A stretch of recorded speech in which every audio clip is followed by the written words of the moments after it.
Good evening, ladies and gentlemen. Welcome back to the Racers Driving League with Season 18, Round 18 of the Championship. Welcome to the Singapore Grand Prix under the lights at the fantastic... Okay, he's done it already. Okay, right, well, that's a fantastic start. Do you know what? I set this up ages ago, and I knew there was something I'd forget, but here it is.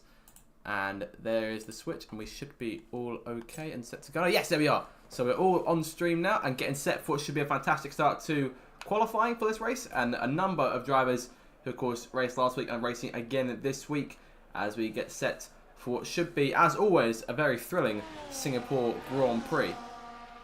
See the first few cars coming out onto the circuit already.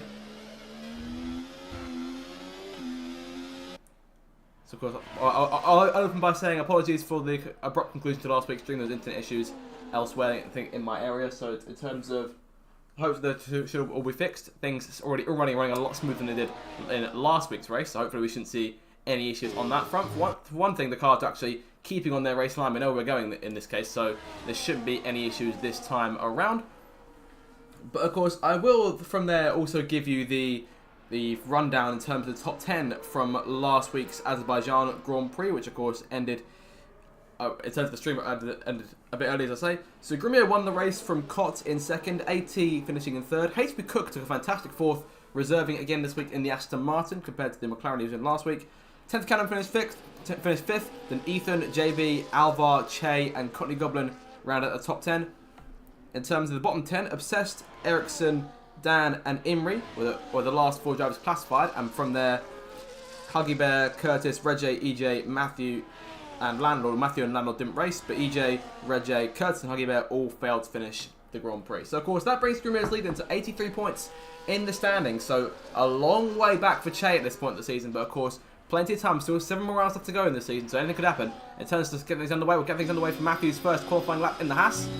DRS in deploy, charging up towards the first corner on his first lap into turn 1. Very short left-hander being immediately met with turns 2 and then 3. It's a fast start to the lap. The corners come at you very quickly. On corner X, we're trying to avoid going wide there through turn 4. Very light kink in the racetrack going into turn 5. The right-hander, of course, heading into the second of the... Sorry, there's 4 DRS straight in the circuit, I forget. So going down through towards turn 6 and towards the end of the first sector, Matthew's first time being a 26.423 into 7 now.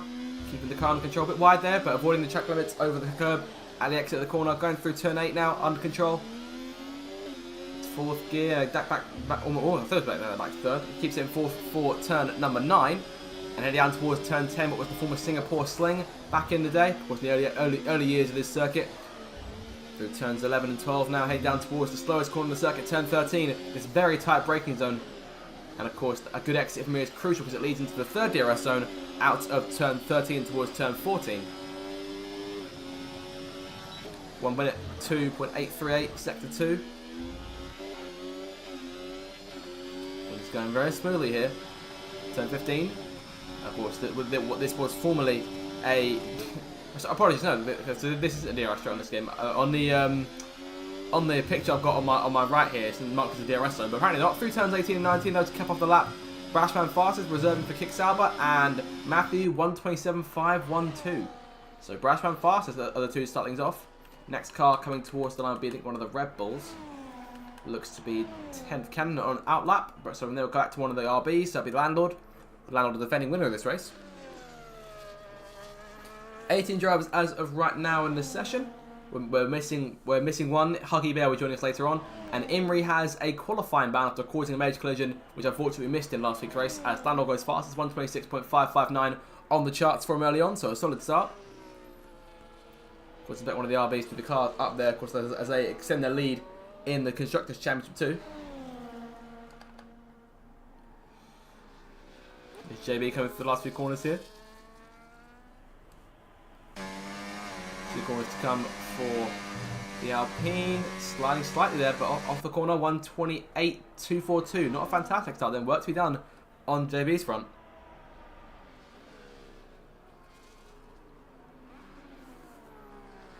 So 4 cars over the line, make that 5 as Grimio goes fastest, 126.403, and those RBs again flexing muscle as usual. On the Aston Martin for the last corners here, that'll be HB Cook. So into the pit lane, of course, HB Cook, remarkable start to his career as an RDL reserve. Capped off with 4th place last week in the McLaren. And of course, his teammate for tonight was the RDL's most recent new podium finish of the season in AT. He managed to claim 3rd place. So there's Aston Martin to come alive here. AT now 31 points and 12th place in the Drivers' Championship. And that leaves Mercedes and McLaren now trailing in Aston Martin's wake. Aston now 8th place in the Constructors, McLaren in 9th, and Mercedes in 10th. Still just 2 points to their name, 31 for McLaren.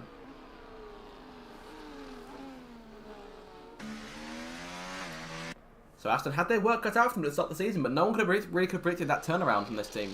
They've done fantastically in recent weeks, of course. Points may be minimised slightly this week due to the absence of EJ in that car. And missing Che and also missing Dan in this race. Just the one reserve in the grid for Ferrari, that being Ericsson. So big opportunity for Grumio to increase that lead. Of course, can't claim the championship just yet, but it's closing in. And I'm thinking he needs a 104-point lead at the end of the Mexican Grand Prix, which is just in 2 weeks' time. The next race being Texas, and the race after that being our fifth 100% race, that being the Mexican Grand Prix. So from that race, if Grumio can take a 104-point lead to the conclusion of that race, then he will be RDL Season 18 World Champion. And then 9th driver's title for him. Unprecedented numbers in this league. And exactly half of the titles that have been claimed in this league so far. 18 seasons, if Grumio can claim 9 of them. Remarkable feats indeed. And of course Ferrari looked to be the early challengers to that, but they've petered out over the course of the campaign. Of course, we're likely looking more towards F1 25, debate for which ended last night.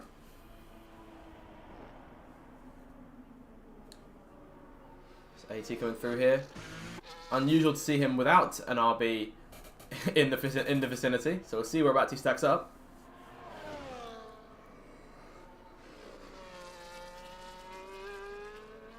And there it is. And I was waiting for someone to do that. The exit at turn 14. You've got to be careful as to how wide and how close to the barriers you are on corner exits, because the track limits there are a bit odd. If you run the whole car off the circuit and away from that sort of white line, then you can invalidate your lap, which is a difficult thing to do. Running wide off the circuit on a street circuit is a tough feat to achieve. So AT doing it early on here in Q1. Albon is out lap towards the line. Curtis on his way through. He's invalidated as well. Invalidated very early on, I might add. Ericsson there, P6 right now. Reserved in the race last week. Of course, he and Huggy making their first races this season, that's my memory.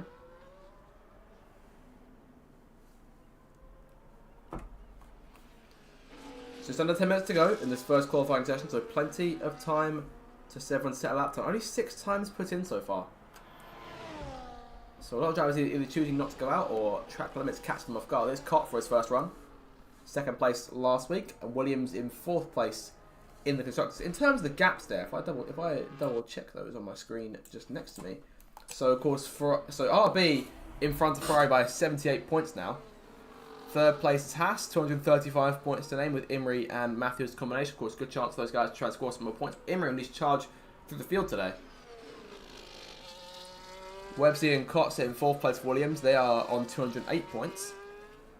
So 27 points back off of the Haas cars. Red Bull in 5th, and the race for P5 in the Constructors continues here. It's 3 teams separated by just 4 points. So Courtney in 10th for Red Bull on 93. The Salvers of PJ and Ethan on 91, and JB and Curtis for Alpine on 89. Now crucially, PJ not in the race with us today.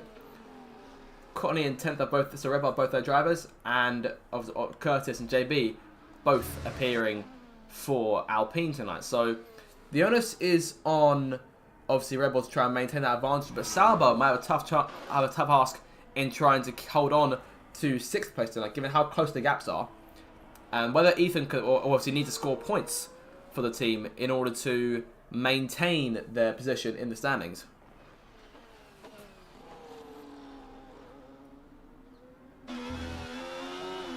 Ethan making his way now through towards turn 13. But of course, the Sauber's been solid in qualifying over the course of the season. was losing 3 drivers at the end of Q1, one of which is already confirmed as Imri. So, and obviously, if we get Huggy Bear in towards the business end of the session, so in these last 7.5 minutes, then he'll need to get a lap in quickly. Otherwise, he'll also be joining Imri in what will be the what before in that case. So, we could lose 4 drivers, we could lose 3. I'd say you want to be very careful in terms of where you're placed at the end of the session, in terms of if you're close to that drop zone. Because if Huggy joins and gets time to set a lap, then all of a sudden you could be in trouble. And of course, we've seen drivers come charging up to set a lap at the last second and deny other drivers. It's AT ripping it through turns 18 and 19 there. So we'll see as he goes again here. See what he's got lined up.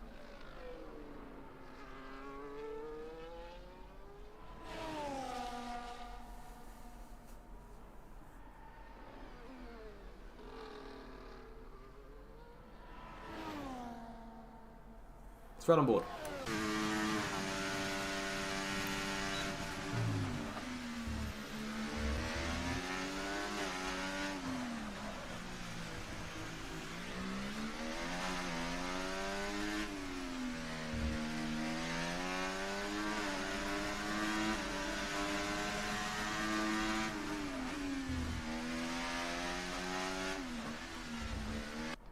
Of course, Singapore, a very technical circuit, so difficult to keep the car under control. Of course, we're awaiting 31 laps, I believe, of racing in tonight's race. And this race is often an endurance one, in the sense that, obviously, it's a tough circuit to handle as it is, especially given the calibre of talent we have on this grid. And speaking of talent, a majority of cars come through set lap times here, as we've been watching AT. So, the order right now, the RBs are dominating at this stage. Grumio fastest from Landau, Cott in 3rd, Websy 4th. Brashman P5, and it's Matthew, Alvar, Curtis, HB Cook, and Ethan your top 10. Ben 10th, JB Obsessed, and Ericsson around your top 15. Make that Ericsson P60, and it's AT goes 10th fastest, slotting in behind his teammate. Now it's Ethan, Ben 10th, JB Obsessed going through. Ericsson and Cottony and Imri going out at this stage. And obviously, just the one Mercedes in this race, no Red J this week, just Obsessed in the race car, so he looks to try and add to the point scoring. Of course, Obsessed managed to score 1 point last week, 2nd point score of his career. So 2 points then from Mercedes, but 29 points back from McLaren. And McLaren's who are really on it at the start of the season, of course, are still up there consistently fighting, but perhaps the results not going their way towards the last stage of the Grand Prix.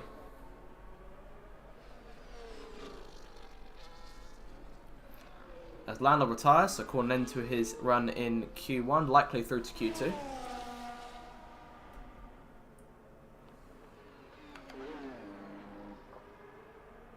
I see Matthew stating in the Discord chat, be happy to get a single point today. Sitting there in P6, so clearly not doing too bad to start things off.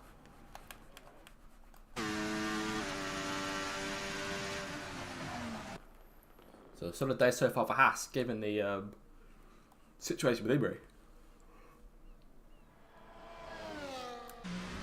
AT comes in and it ended a successful run there, so P10 on the board. There's every chance he could still find himself getting knocked out, but you never know. I think for the most part, I'd say he's likely through. So all but one car in the pit lane right now. It's Alvar on the racetrack, currently in P7, 2.6 seconds down his previous time. So imagine we'll see him in this lap.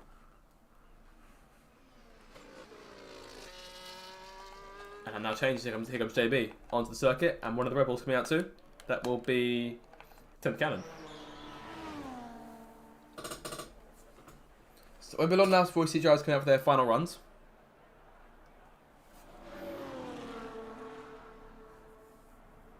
In terms of favourites for the first one, you can't really look any further than Grumio or Landau. I mean, those two have combined to win this Grand Prix a number of times over the last few seasons.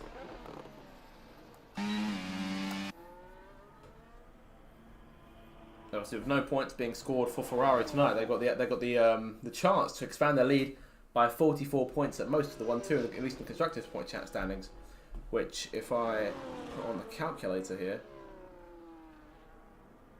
will take their lead to a whopping 122 points. So another season where the Grumio Landau partnership find themselves a century's worth of points clear of the closest car in second place.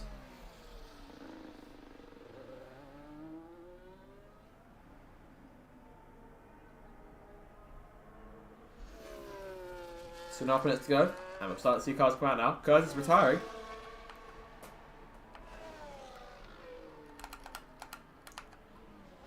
Cott retiring, these guys calling it an end of the pit lane. Matthew retiring, so a number of cars think they're more or less safe in Q2.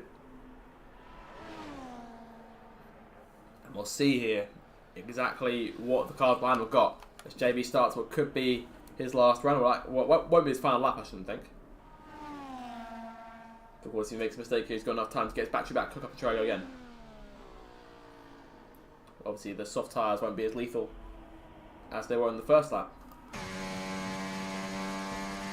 So JB then, down by 600, it's almost 7, as he makes his way through turn number 7.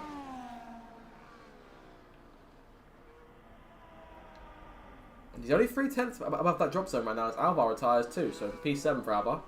His teammate Ben in P12 is out on the circuit now.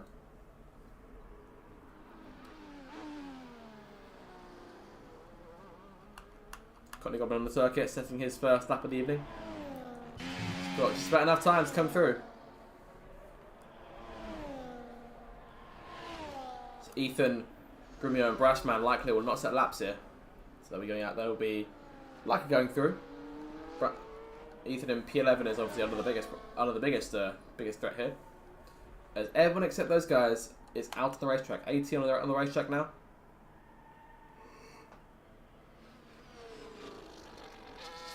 I should imagine he'll get back in time.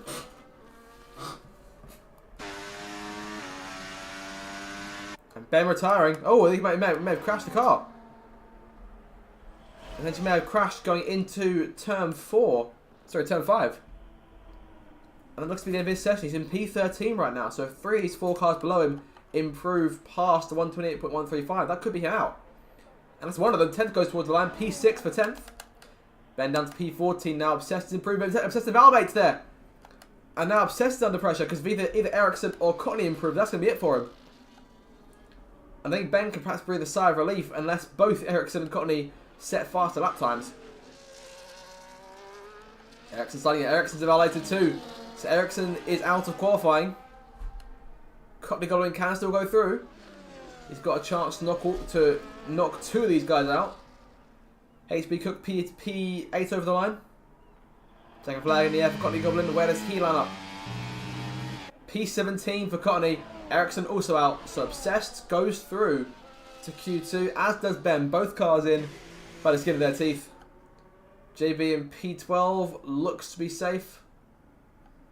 AT also safe. These guys all sorted. JB retiring. Doesn't have to do anything more. He's through to Q2. AT on his way through now. Also retiring himself. And that will more or less do it. 10th Cannon obviously can set one more lap.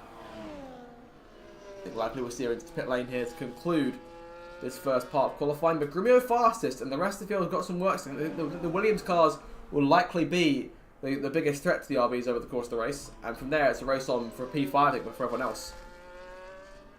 And of course, we'll see what the Haas cars have got up their sleeves. Of course, Matthew down the order, and Imri obviously dead last at once. He's technically the first to go out in qualifying. But 10th towards the line. Doesn't improve, obviously, but it's safe in P6. That's all that matters for her. And that'll do it for the first part of qualifying.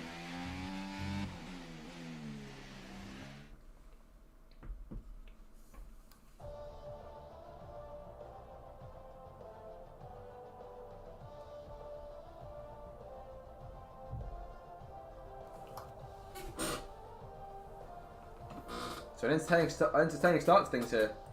Early proceedings in this evening's entertainment. And we're getting set now for Q2 as unfortunately another day goes past where I can't view the results because I'm a spectator in F1 24 lobby. You do love to see it.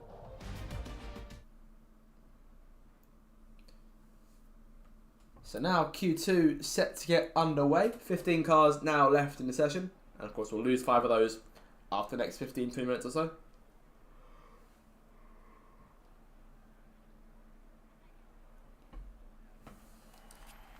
So they are then, all 15.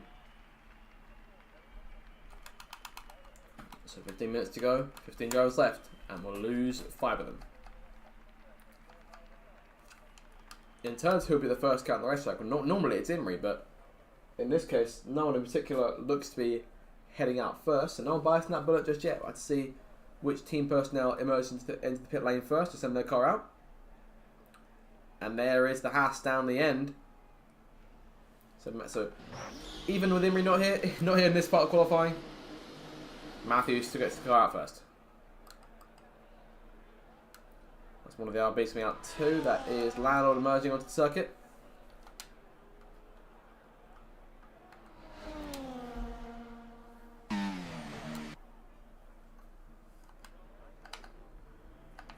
Yes, my AT coming out too. Curtis on his way through. So 4 cars coming out 5 now as 10th emerged from the pit lane.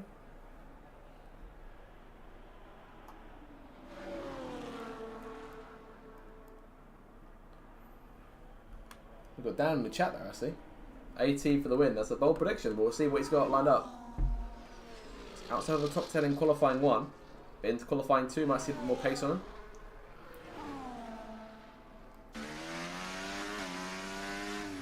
Of course, he's not far from Landlord. So whether he'll back up to give AT a bit of a run, as we've seen in the past with AT and the 2 RB cars, we'll have to wait and see.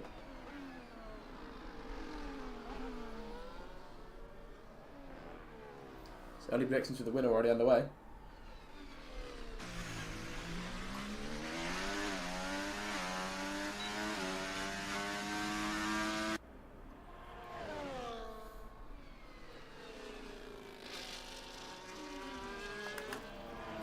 So Matthew will be the first car through here.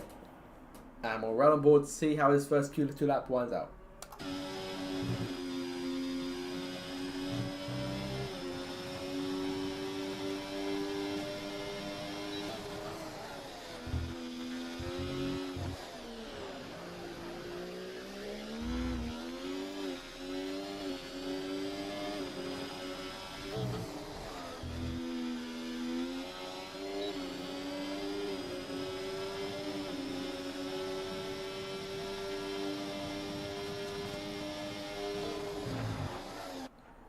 26-2 in the first sector then. Huggy Bear now joining the session. Of course, he'll light blast for the race.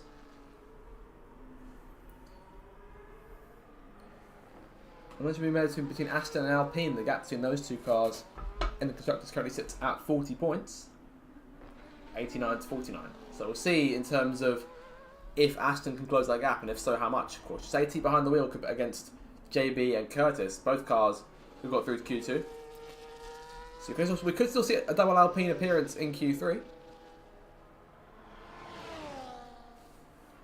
And the same can be said for Aston Martin, obviously. But obviously with a reserve in the session there.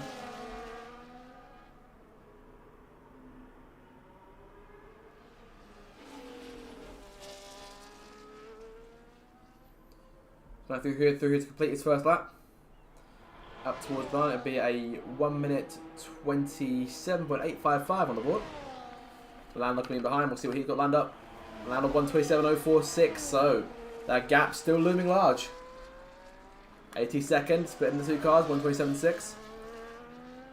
Curtis 128.0, so Curtis behind these guys to start with things off.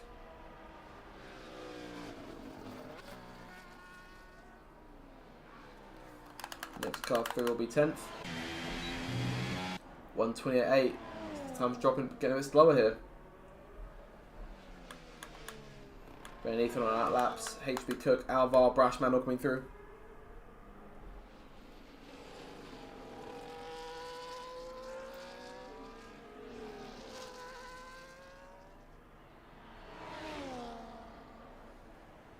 Towards the line, 130.38, but obviously validated that lap. As for the other Sauber, Ethan comes through to start his first lap, so no time on the ball for the kick machines just yet. Alvar coming into the pit lane, invalidating his first lap. Both McLarens into Q2. And that was HB Cook P3 over the line. 127.851 and 4 thousandths in front of Matthew.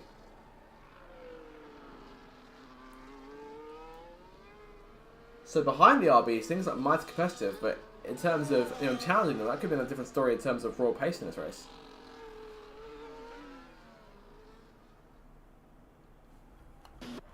Up to that job still falls to the Williams cars as of right now.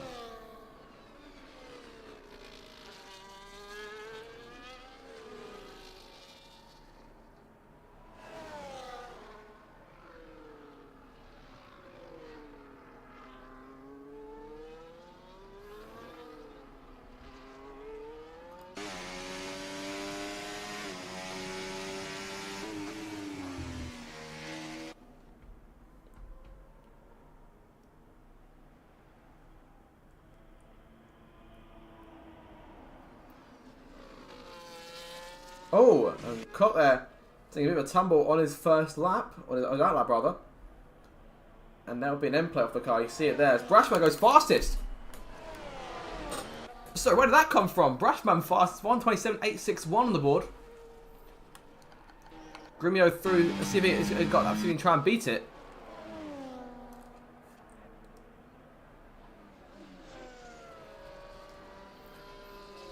But reserve Brashman. That is a turn for the books. Taking P1 so far in Q2.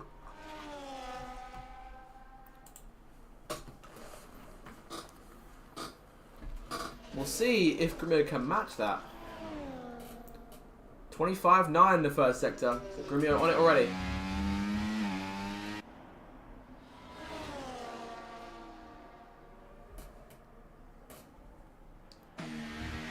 The speedy carries through there.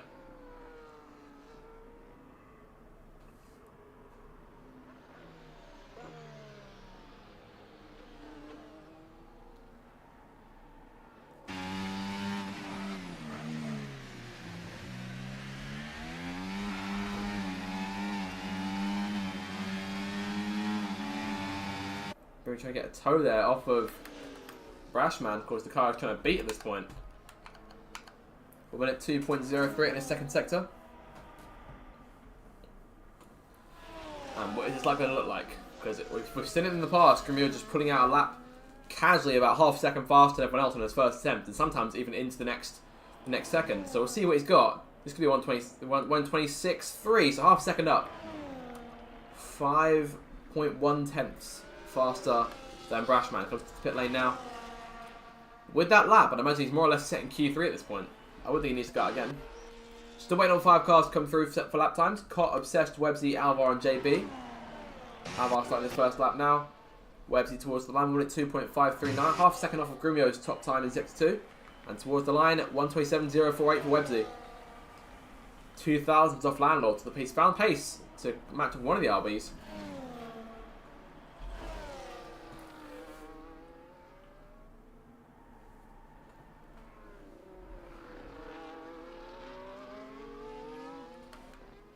Alvar 26.4 in the first sector.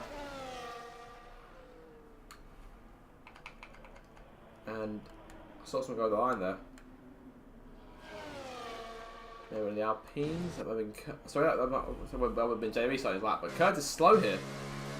Has he run out of fuel this early on in his run? I think he might have done. He set 3 laps, so there's every chance the car's in low fuel mode. He struggles to get back to the pit lane.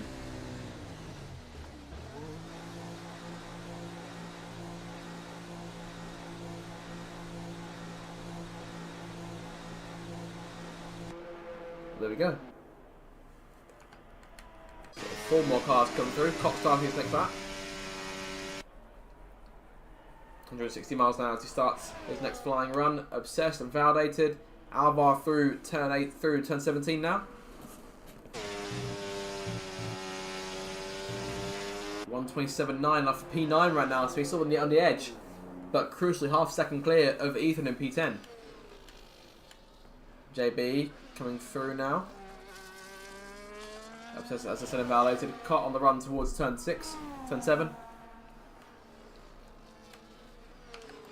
And Obsessed going to need to move out the way for JB here. Or not, potentially. There's a lot more of a gap there than I thought there'd be. And JB piloting the car through the last corner. P5 for the Alpine.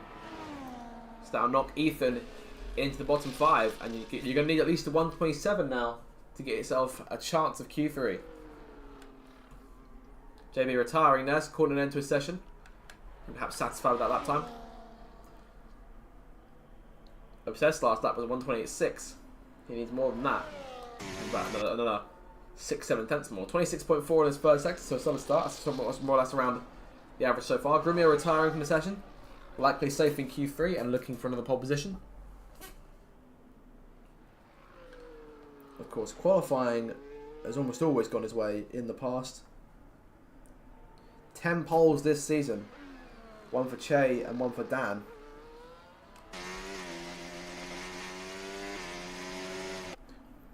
Of course, been classified in all 1 race this season. The only driver who's been classified in every race is JB.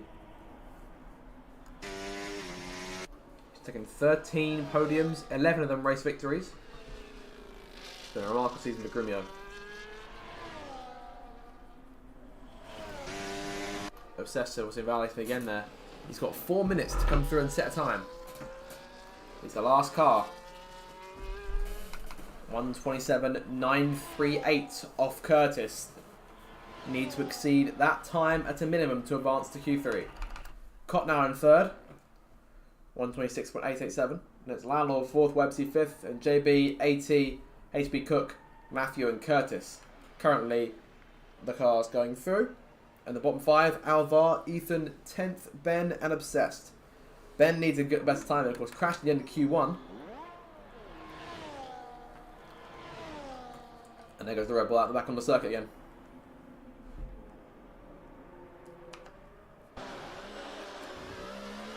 And Ethan the lead Sal right now in terms of track position.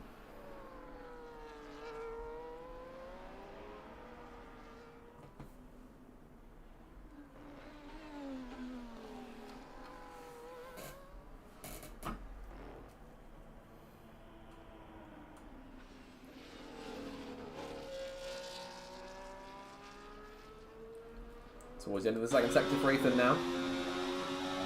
Improving by 0.4.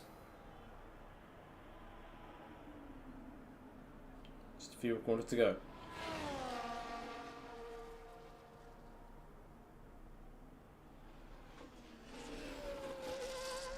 Last 3 corners.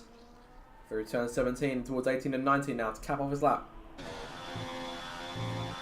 Needs a 1:27 at best, 1:27.8. Enough to be on the market in P10 now, so knocking Curtis out for that for the minute.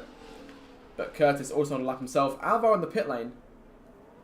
Perhaps waiting to go a bit later. He's only about a minute or so to get himself on the racetrack. So what is his game plan? There he goes.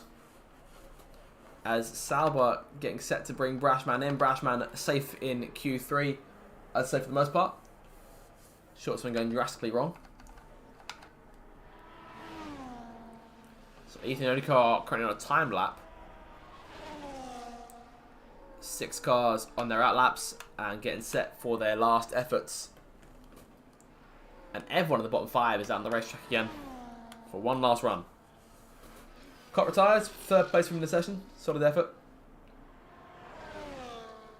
Of course, he's still looking for his first win of season 18.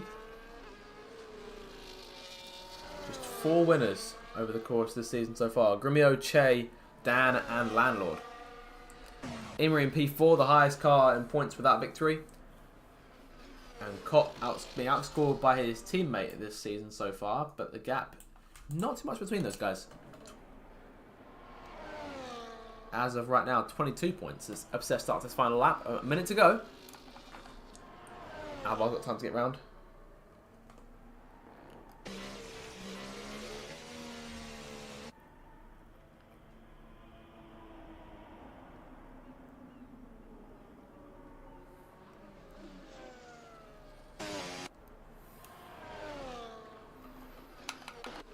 So everyone outside of the top 5, minus Ethan, is still going and looking for any more time they can try and gain. AT is cutting it mighty close here. Alvarez coming through towards turns 18 and 19 now. It's going to be tight for AT. He's in P7, so the number of cars improving. He could still run that risk of perhaps getting knocked out. I think he's going to make it though. 10th into P8, Curtis into P7. 10th down to 9th place now. And AT starts his last lap. HB Cook will come through the checker flag now. P6 for him. That'll put Matthew in the bottom 5. Obsessed the next car round. I think it's going to be tight for him. Can we see him make Q3? I think he might be out by this point. So 1:28.1, and now knock Obsessed out. Ethan also out. Ben in P15, so McLaren looks to have both cars going up right now.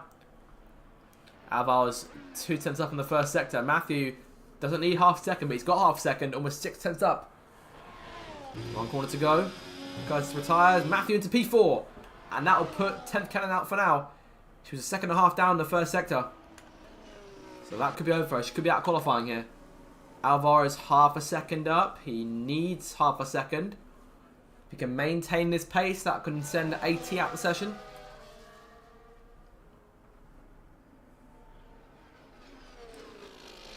Only he and Tenth can come through and still knock cars out. Ben, Obsessed, and Ethan are all out right now.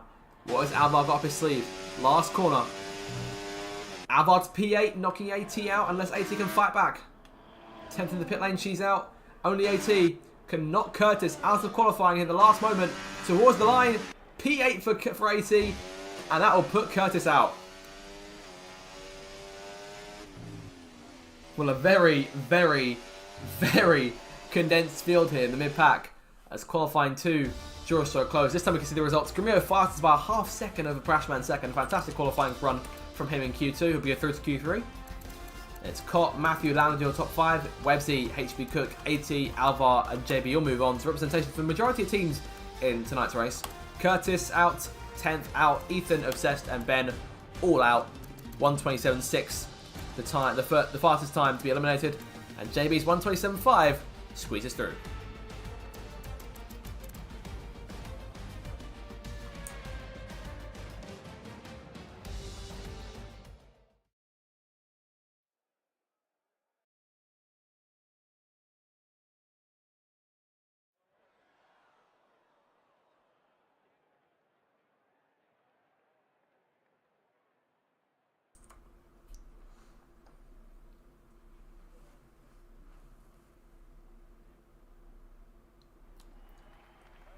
The last part of qualifying then. 12 minutes to decide who will sit on pole position for the Singapore Grand Prix. In terms of the teams that got both their cars in, just 2 teams. Sorry, apologies, that is 3. Those teams being Williams, Alpine, Aston Martin, and RB. Alpine was just the 1 car, Sauber the 1 car, McLaren, and the Haas, also 1 car. So 2 reserves in the top 10 once again there. So HB Cook and Brashman. JB back-to-back Q3s. Who I know we're very pleased by that given some of his qualifying struggles this season. And it will be Alvar and Brashman who will lead us out here. What does the Sauber driver have up his sleeve? Does he have 1 more lap in him to try and fight Grumio for pole position? It's a big ask. Grumio is half second in front. He's been dominant so far. And all signs right now point to him romping towards an easy win in this race, but anything could happen.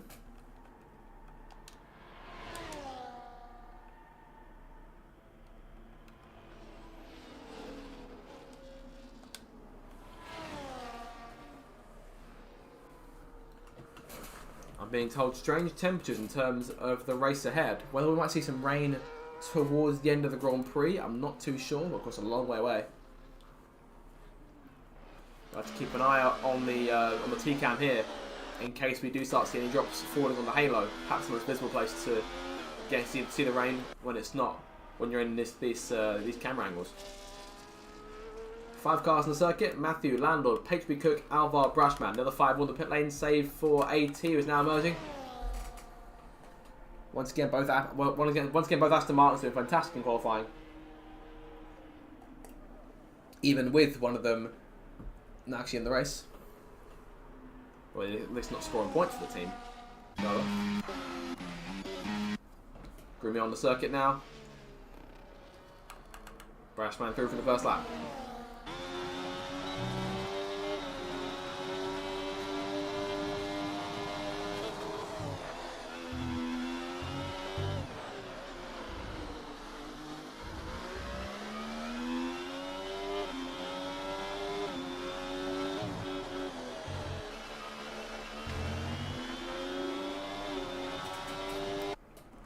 Through towards turn 6. Into the first sector for Brashman, 26.2. So fast than the majority of 26.4s we've seen so far in qualifying in that first sector. But of course, Grumio put like 25.9 on his lap we saw in the last part of qualifying. He's invalidated there, so an early invalidation for Brashman. And that may have to be the way for the next car. JB on an outlap, so no concern as of right now. Landlord 25.9, so perhaps on pace with his teammate this time round. Where is Grimio? Grimio starting his first lap now. Alvar in behind. Matthew not to fall back either, but Matthew's invalidated too.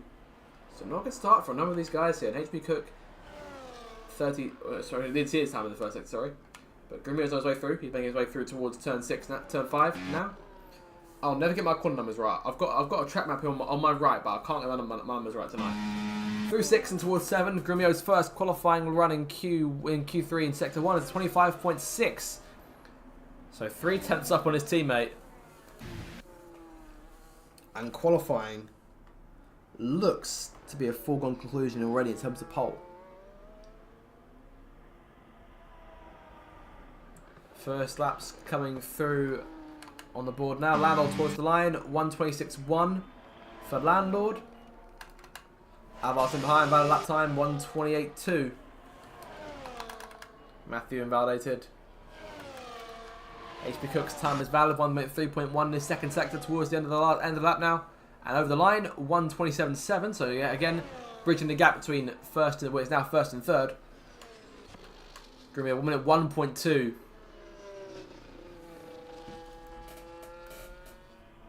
Could be looking at 1:25 here if Grimio really gets the hammer down in these last 2 corners. Up towards the line. 1:25.5. And I think that's more or less it for qualifying in terms of pole.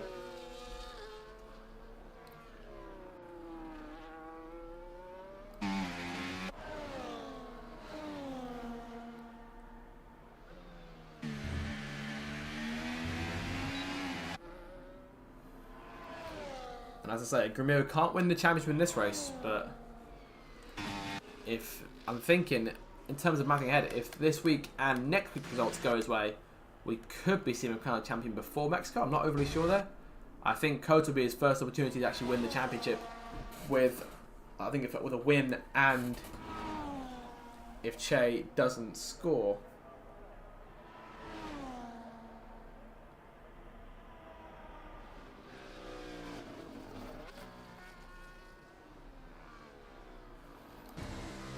So let's figure those points out as we go.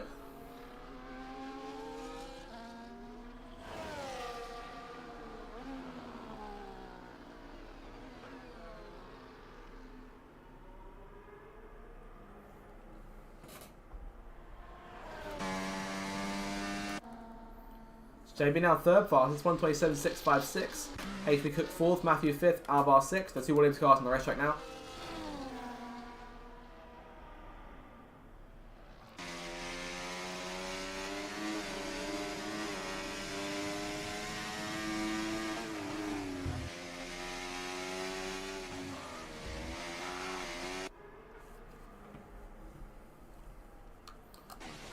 Got through turn 13, let's run on board with now.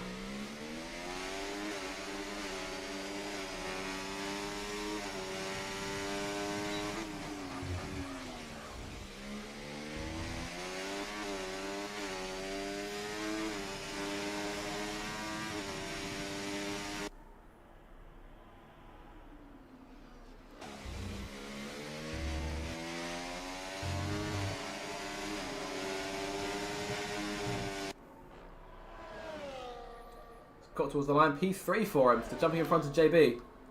But I think it's having some form of perhaps connectivity problems. The Rashman retires. I think he may have crashed the car at the exit of turn 8. Potentially. So Brashman taking a fantastic time in Q2. We'll start P10 for the race here. 4.5 minutes to go. Grimio seems locked on for pole at this point. Landlord 6 tenths behind him. Caught in third place. Can Cott improve 2 tenths more and try and take the place in the front row? Webbsy can go faster than his teammate by just under 400 of a second. Webbsy now third. So the Williams cars occupying the second row of the grid once again. Those two looking like RB's closest challengers.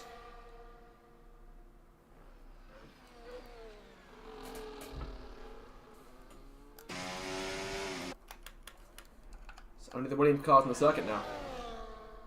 Everyone else likely setting up for their last runs. Cott making his way through turn 14 now.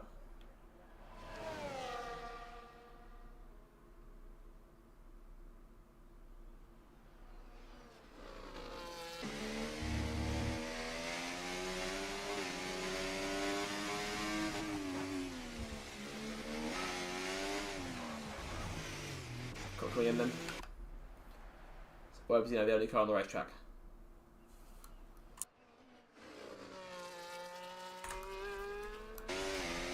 So 3.5 minutes left, and we're seeing one of the cars come through. JB back on the racetrack again.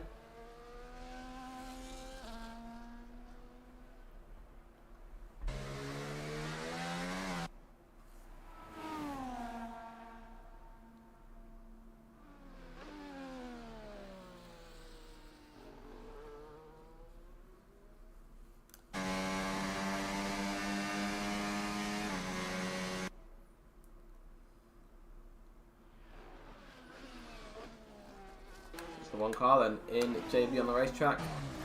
The Alpine going through turn number 8. And we're just waiting now for final run to get underway. And obviously that will mark the end of the session. Dan is joining us. I do have news I can confirm. We're getting Dan in the commentary box of the race. Dan is a race ban this week, which I forgot to mention, which is why he is not in the race himself. For an incident in Baku, which will remain undisclosed for now, because obviously I didn't see it.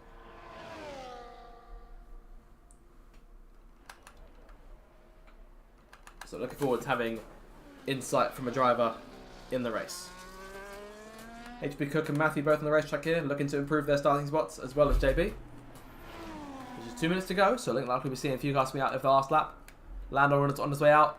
Can he improve? He needs about 6/10 or so to take pole off Grimio. Grimio's going back out there. He doesn't need to go back out. That's the waste of a set of soft tyres.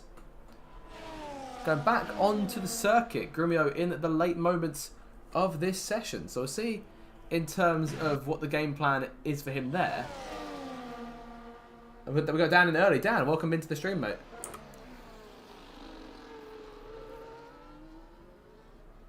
Dan, I can't hear you, mate. You have to...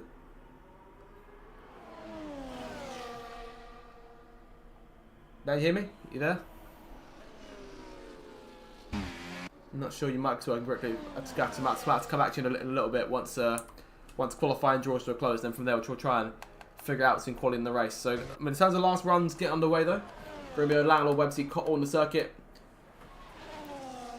Matthew, Alvar, AT, everyone's on the circuit. Well, obviously minus Brushman.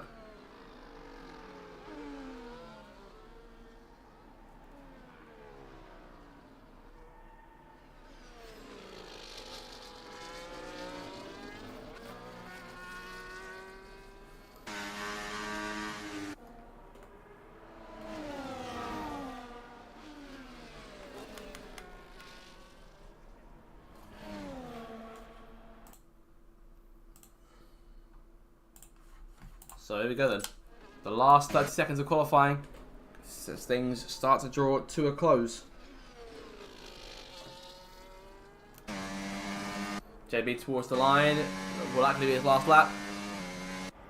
Improves by almost 7/10 but stays in P5. AT starting his last lap in there. Next car to the line will be the Williams of Webbs. He's starting his last run. Last few seconds now. Does Alvar make it in time? I don't think he will. He's going to fall just short of the flag is Alvar. 8th place for him. Alvar 8th at best. HB Cook the reserve towards the line. What can he do? Stays P6. That gap quite vast there. But he's right on the tail of JB. JB retiring now. Next car through is Matthew. 8/10 up right now. Needs a bit more than that. And he can try and take 2 places. Puts him into P5 with a good last sector.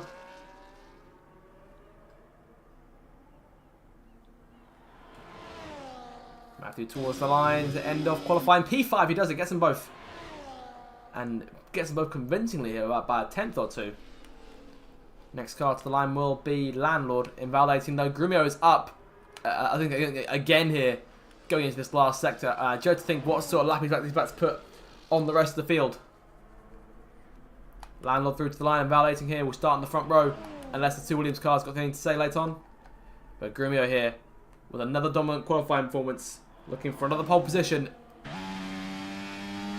1:25.291 for Grimio. That puts him 8.5 clear of his teammate. This race could be a Verstappen-esque show.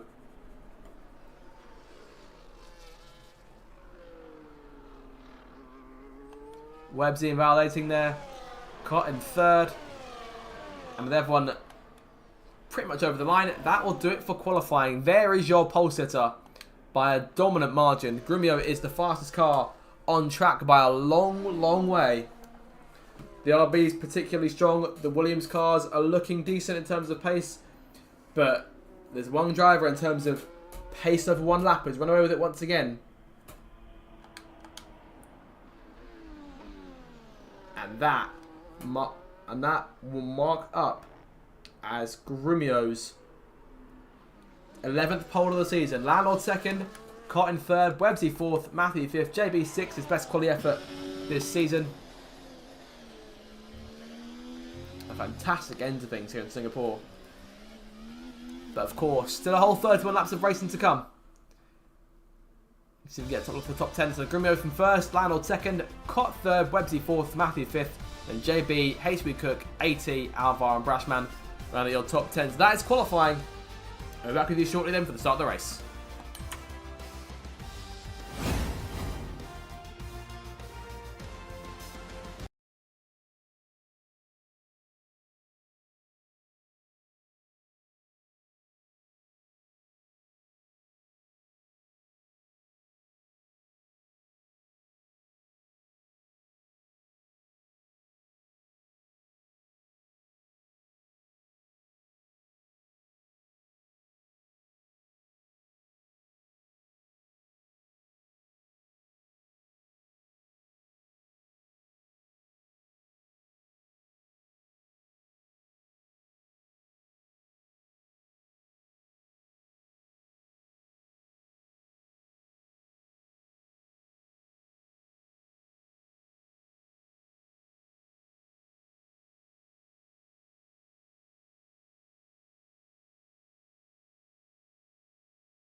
Welcome back then, racing a few minutes from getting underway for the Singapore Grand Prix, round 18 of season 18 of the Racers Driving League.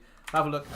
And I am pleased to bring in Ferrari driver for this season, Daniel Aaron. Dan, welcome back to the stream. It's been a little while since you've been here in terms of commentary. We're looking forward to the race?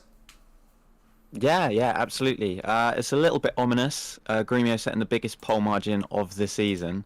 I've literally just checked that in the few minutes while we've been away, but yeah, I think behind that there's a really good fight going on. You know, some people are higher than probably expected, or higher than usual, definitely. And yeah, it should be a good fight up and down the grid.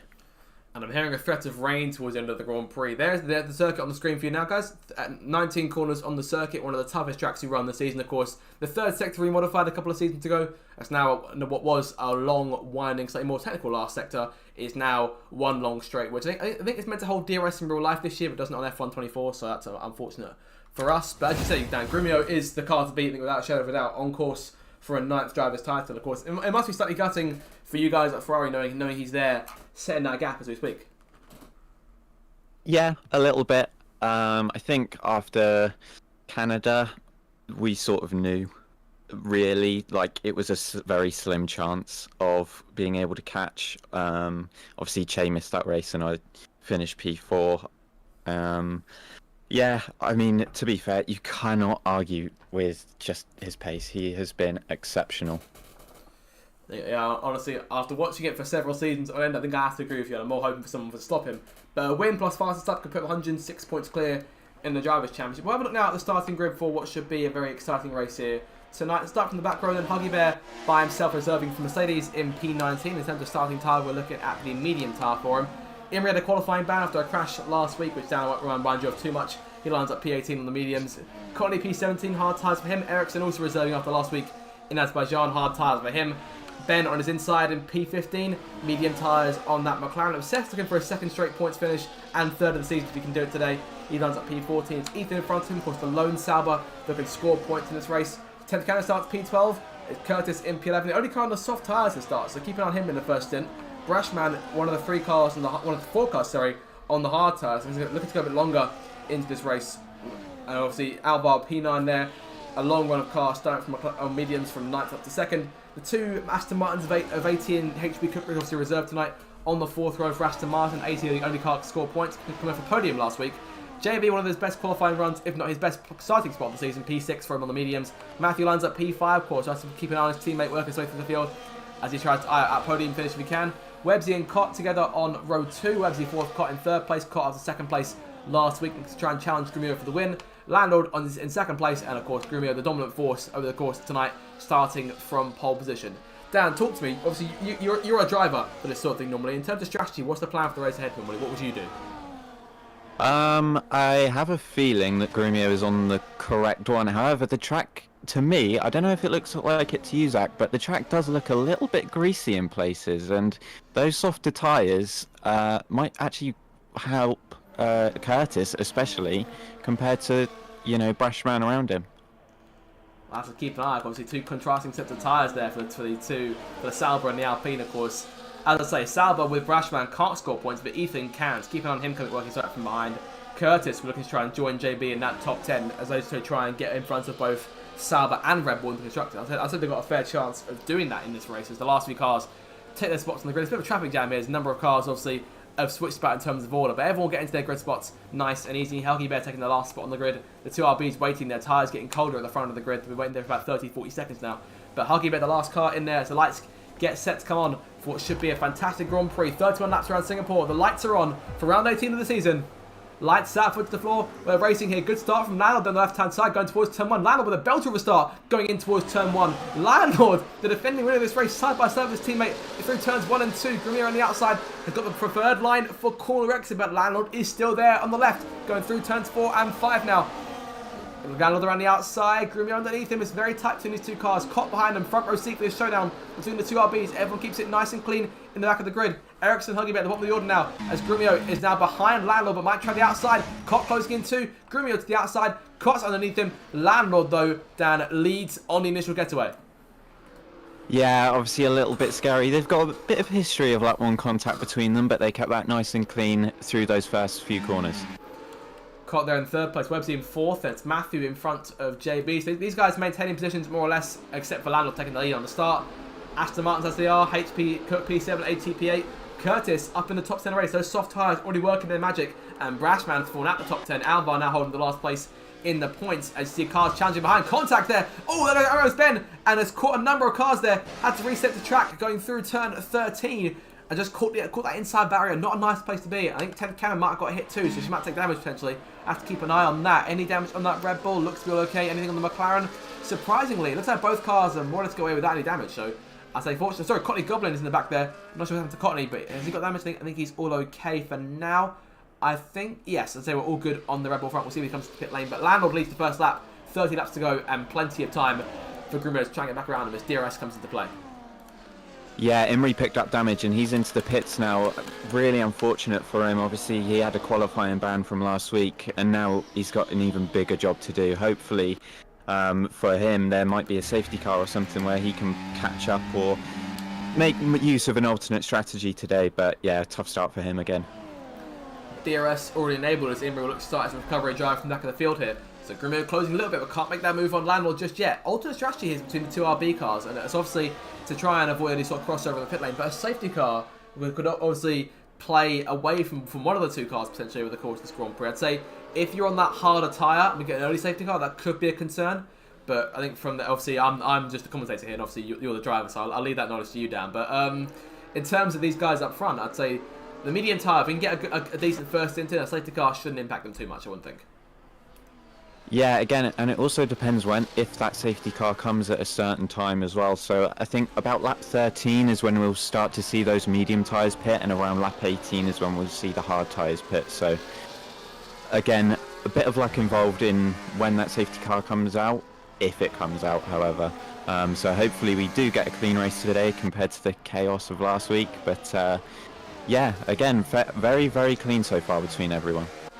Of course, these street circuits are always entertaining in terms of chaos, but obviously, in some cases, we get a slightly cleaner race. Speaking of, though, of course, the changing tyres, Curtis, the one car on the soft tyre, up to P9 here, let's get to work on AT. He was running all over the back of the Aston Martin, going down towards turn 16 on that last lap. DRS is in play for him when they make their way out to turn 5, so we'll see if they can move for P8. Remains to be seen, but it's currently an Aston Martin sandwich, and the Alpine cars serving as the two pieces of bread here. As JB runs in P6, about 1.7 seconds back from Matthew as of right now. Curtis, as I say, in P9, that DRS train a bit more lethal here. It's Matthew making a pass on Websy for 4th place. So the Haas team can get some points in. Of course, Haas in a direct fight with Williams in the Constructors' Championship. Behind, obviously, down for you guys, Ferrari and RB. That fight, which has been raging on all season. But the two Haas cars looking to hold their ground for now. Obviously, Imri may be a dampener on their point scoring unless we can get himself back in the race. Yeah, and if anyone can, I think Imri can. He's, you know, Zandvoort, he qualified down, I think, P17 and finished P3 after my puncture, unfortunately. But yeah, you know, he can make recovery drives. We've seen it before with Imri. I don't think he has anything to be worried about.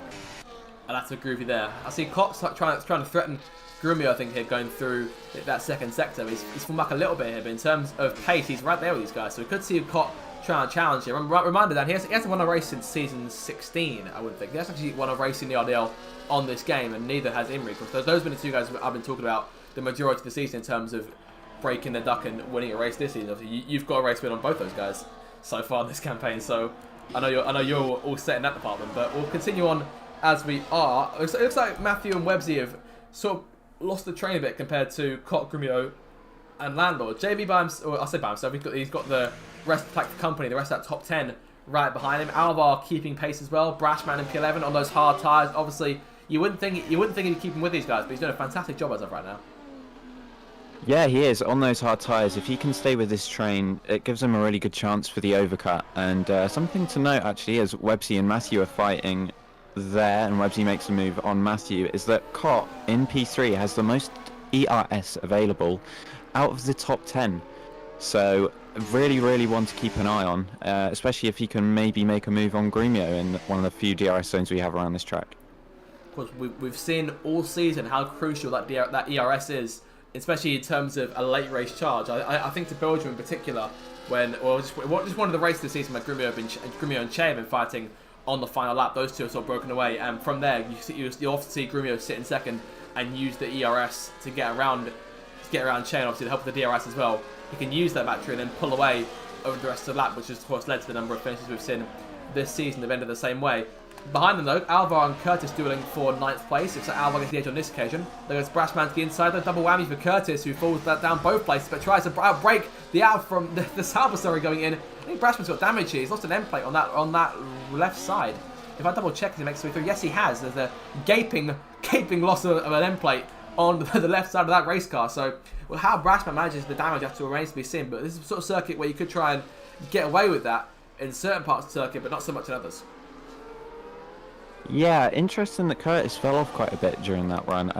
Is it a sign that these softs have already gone, and is he's now a threat of Ethan behind him for P12? DRS in play for Ethan as he run down towards turn 7 once again. He's closing that gap. Obviously, won't go for not enough to go for a move just yet. Keep an eye out for 10th Cannon behind these guys. Obviously, she's also fighting for points with Red Bull sitting in P5 in the Constructors. But I think as it stands, Alpine will take that place outright from both Sauber and from Red Bull, with JB being sat there in 6th place, doing a remarkable job right now, keeping his pace, keeping things tidy, and crucially, keeping in front of those two Astons. Yeah, you also have to note the two reserves of Cook and Brashman as well. So while Curtis dropped out of the points on track, he is effective P9, as we can have a yellow flag in Sector 2. I'm not sure as to who that is for, but could be potential damage here from someone. There's been no particular spinner. No damage I can see or anyone. There could be one of these guys. It's 10th Cannon. 10th has lost a lot of the front right wing and lost a lot of time to Curtis and Ethan as well. And Obsess has lost a bit of his wing as well. So whether there was contact between those two cars, not too sure. Whether Ben sort of appeared on the scene at the same time. But Obsess pulls away here. He's got the car under control for the minutes, makes his way through turns 16 and 17. But 10th Cannon as you say, Dan, looks to be struggling a bit more. Whether she pits, she's going to pit this time, and we're going to see her change a lot more damage on the Red Bull front wing than on the Mercedes wing. So for now, for now, Obsessed will stay as he is, I think similar to what Brassman is doing. Problems with her wheel, I'm being told here in the Discord. So I have to keep an eye on her for the remainder of the Grand Prix. Of course, this will give Imri someone to chase, I should think, as he makes his way through out of turn 17 himself. Wing change in for 10th, and she is away now. So Red Bull with a lot of work to do in this race to try and maintain that gap to pit in 5th place in the Constructors. Yeah, really unfortunate if it is wheel issues. You know, we've seen it affect a few people this season, and, you know, it's just one of those things that is annoying because you just can't help it at all. So yeah, hopefully that is it for 10th now, and she can focus on recovering with Imri, although Imri has quite the gap to 10th now.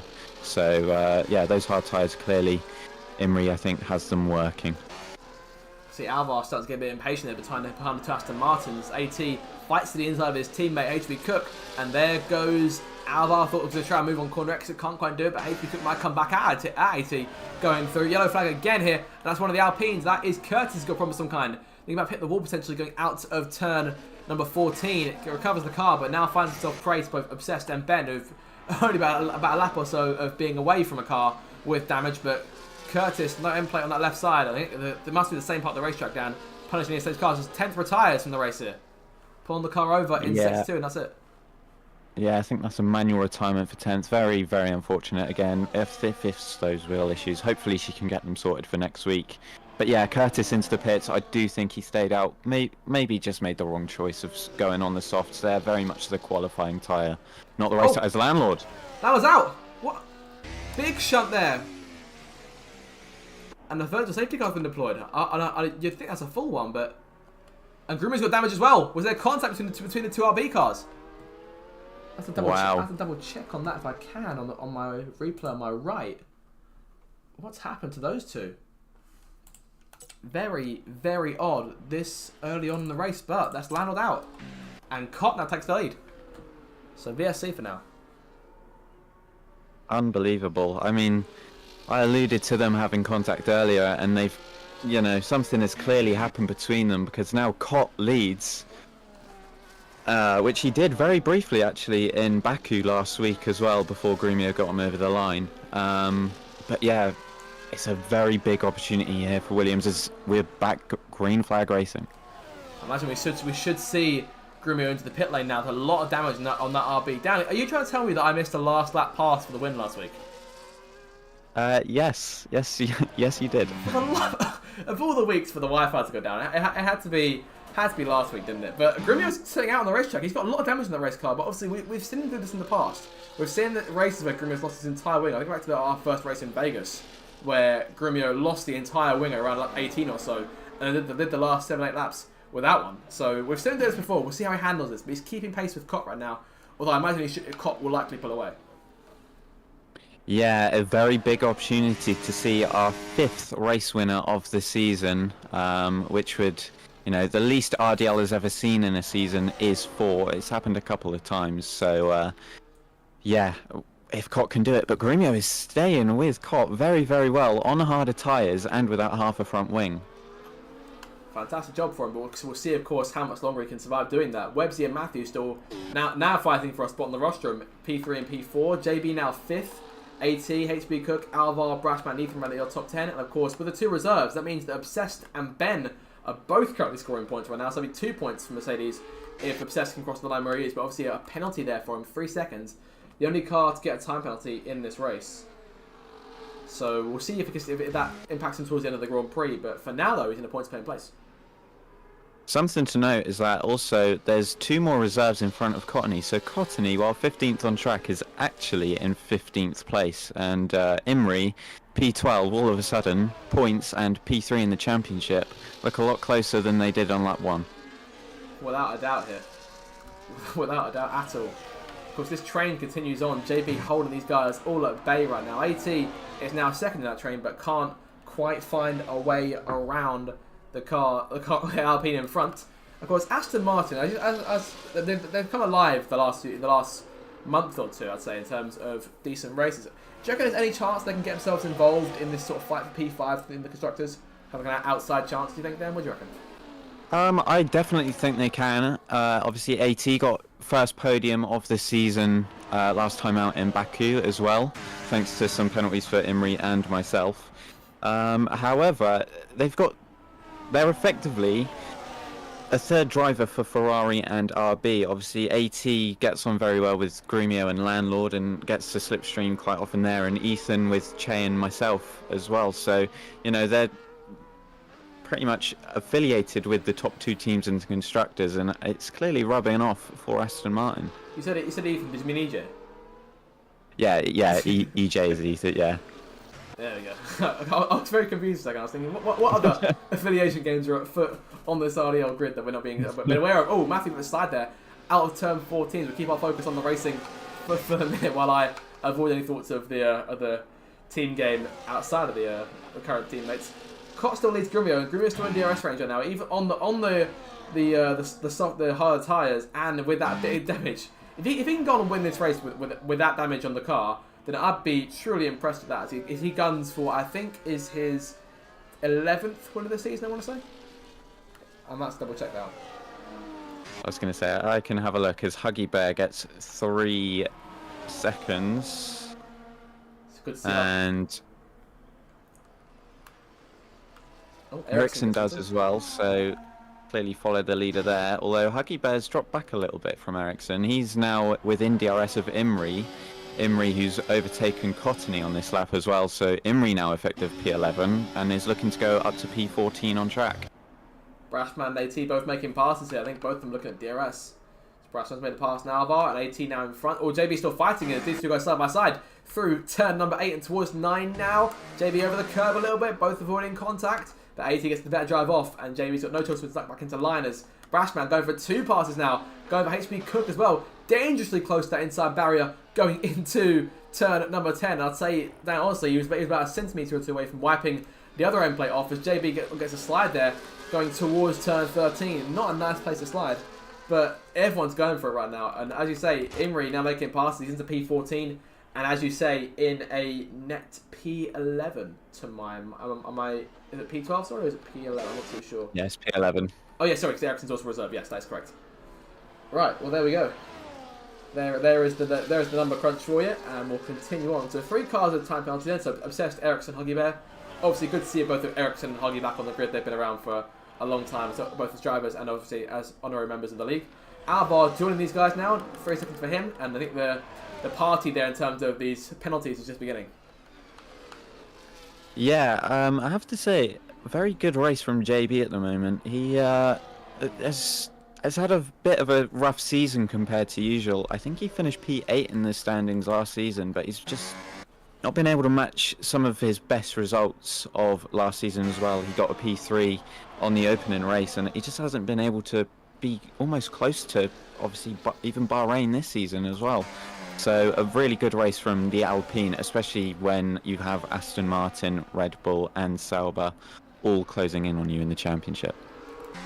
So 47 points. He's currently 24 back from. Sorry, is that 24? I think I'm sure that's 17 points back from the P9 PJ in the standings in terms of the drivers' championship. Of course, Temp Cannon leading that little train on 89, actually close to Cott than she is to PJ. But obviously, yeah. In terms of the fight for the constructors, I mean, JB P8 to P10 in terms of it's still a top 10 finish. I think was his target going into the season, if I remember correctly. And I think that's what he goes for each campaign. So he's meeting that quota, has to be said right now. And obviously, a good 10 points for a 5th place would do him nicely at this stage. But obviously, a safety car to bring back into the fight. Cott up front is on the verge of losing. Oh! Commentator's curse striking before he even opened my mouth. Cott, 3-second penalty there. And that will open things up for Grumio as the rain starts to fall here. So the rain is arriving to the circuit. Who will be the first one in for intermediates? Yeah, this is big now. It's about timing it right. We saw, obviously, a few times in, I believe, Miami this season where the rain fell towards the end. Obviously, Cott stayed out on the hards and got overtaken by the 2 Ferraris and Grumio. Earlier on this season, as we got a yellow flag, and that's Alvar and HP Cook. And of course, we'll be careful because he's easily to be coming up on these 2 cars, recovering. Okay, both cars are nice and clean. They both can get away, but debris on the racetrack though. And obviously the FIA did the same. Did throw a safety car there yesterday, but luckily we've got F124, so no safety, no. Oh, big shunt there, out of the circuit, out of the race, and there it is. A safety car has been deployed. And perfect timing because Imri has just pit for the intermediates as well. He was the first one to make the call. Unfortunately, he won't get the full benefit of the safety car pit stop. However, he will be suddenly a lot closer to everyone. And again, his recovery drives, we know he can do it. Imri is on for some good points today. Well, how a race can change just like that. But an ideal opportunity here for these guys to come into the pit lane for the intermediate tyres. I mean, that rain, in terms of a starting shower, a lot heavier than I've seen before in the past. I'll always think back to, I think it was Canada season 16. I think it was Grovey's first victory, where the rain sort of fell remarkably quickly to the point where people were pitting for intermediates and pitting a lot later for the wet tyre in some cases. But Cott and Grimmy are both in. I think we should see intermediates on both cars here. We're not wet enough for the full wets just yet. We'll see what the game plan is. Cott is in. Hard tyres going for Cott. Is that a wrong tyre choice there? Wow. Has Cott thrown this race away? Or at the very least thrown a track position away? Websy on hards as well. Oh! What are Williams planning? Is this a short... I can't speak. Is this a short shower? Try saying that 5 times fast. Ben, penalty for speeding in the pit lane. Ethan's got a drive through to my memory. I saw him get off for speeding under the safety car. There's a wing change for Brashman who's away. And Ethan coming in. Well, penalty to be served. Waiting for Ethan. And now they're changing the tyres and he's away. Well, that shook things up here. Look at this. Look at the transition. Leading the intermediates. Obsessed stays out. Curtis stays out. You've got JB effective P4 on these intermediate tyres as well, with Alfie or AT in effective P3 again. Really interesting from the Williams, both on hard tyres. That is, with this rain, especially how quickly it can affect the rate or the track on this game as well. That's really surprising. They must be hoping it's a quick shower. We could be in for an absolute barnstorm of a race here, Dan. Like at least in prospect, in terms of when Grumio put 8.5 tenths on Lyle at the end of Q3, I was thinking we were in for a relatively quiet show here. But honestly, this race has come alive in the space of about the first 12 laps, and now we're in for a proper showdown on these wet tyres. Yeah, there's going to be a very big battle between some of those guys at the back, like HB Cook, like Imri, who you know have pace, and then they're going to be coming up against people on 12-lap worn hard tyres or 6-lap worn mediums. If the rain doesn't stop, it might get a little bit chaotic. Hopefully it stays clean, but these guys are going to be on skates. I mean, there's still time. If they make a mistake, there's still time for both Williams cars to come and change those tyres, but obviously a double stack will set them back a little bit, in terms of at least until set Websy back.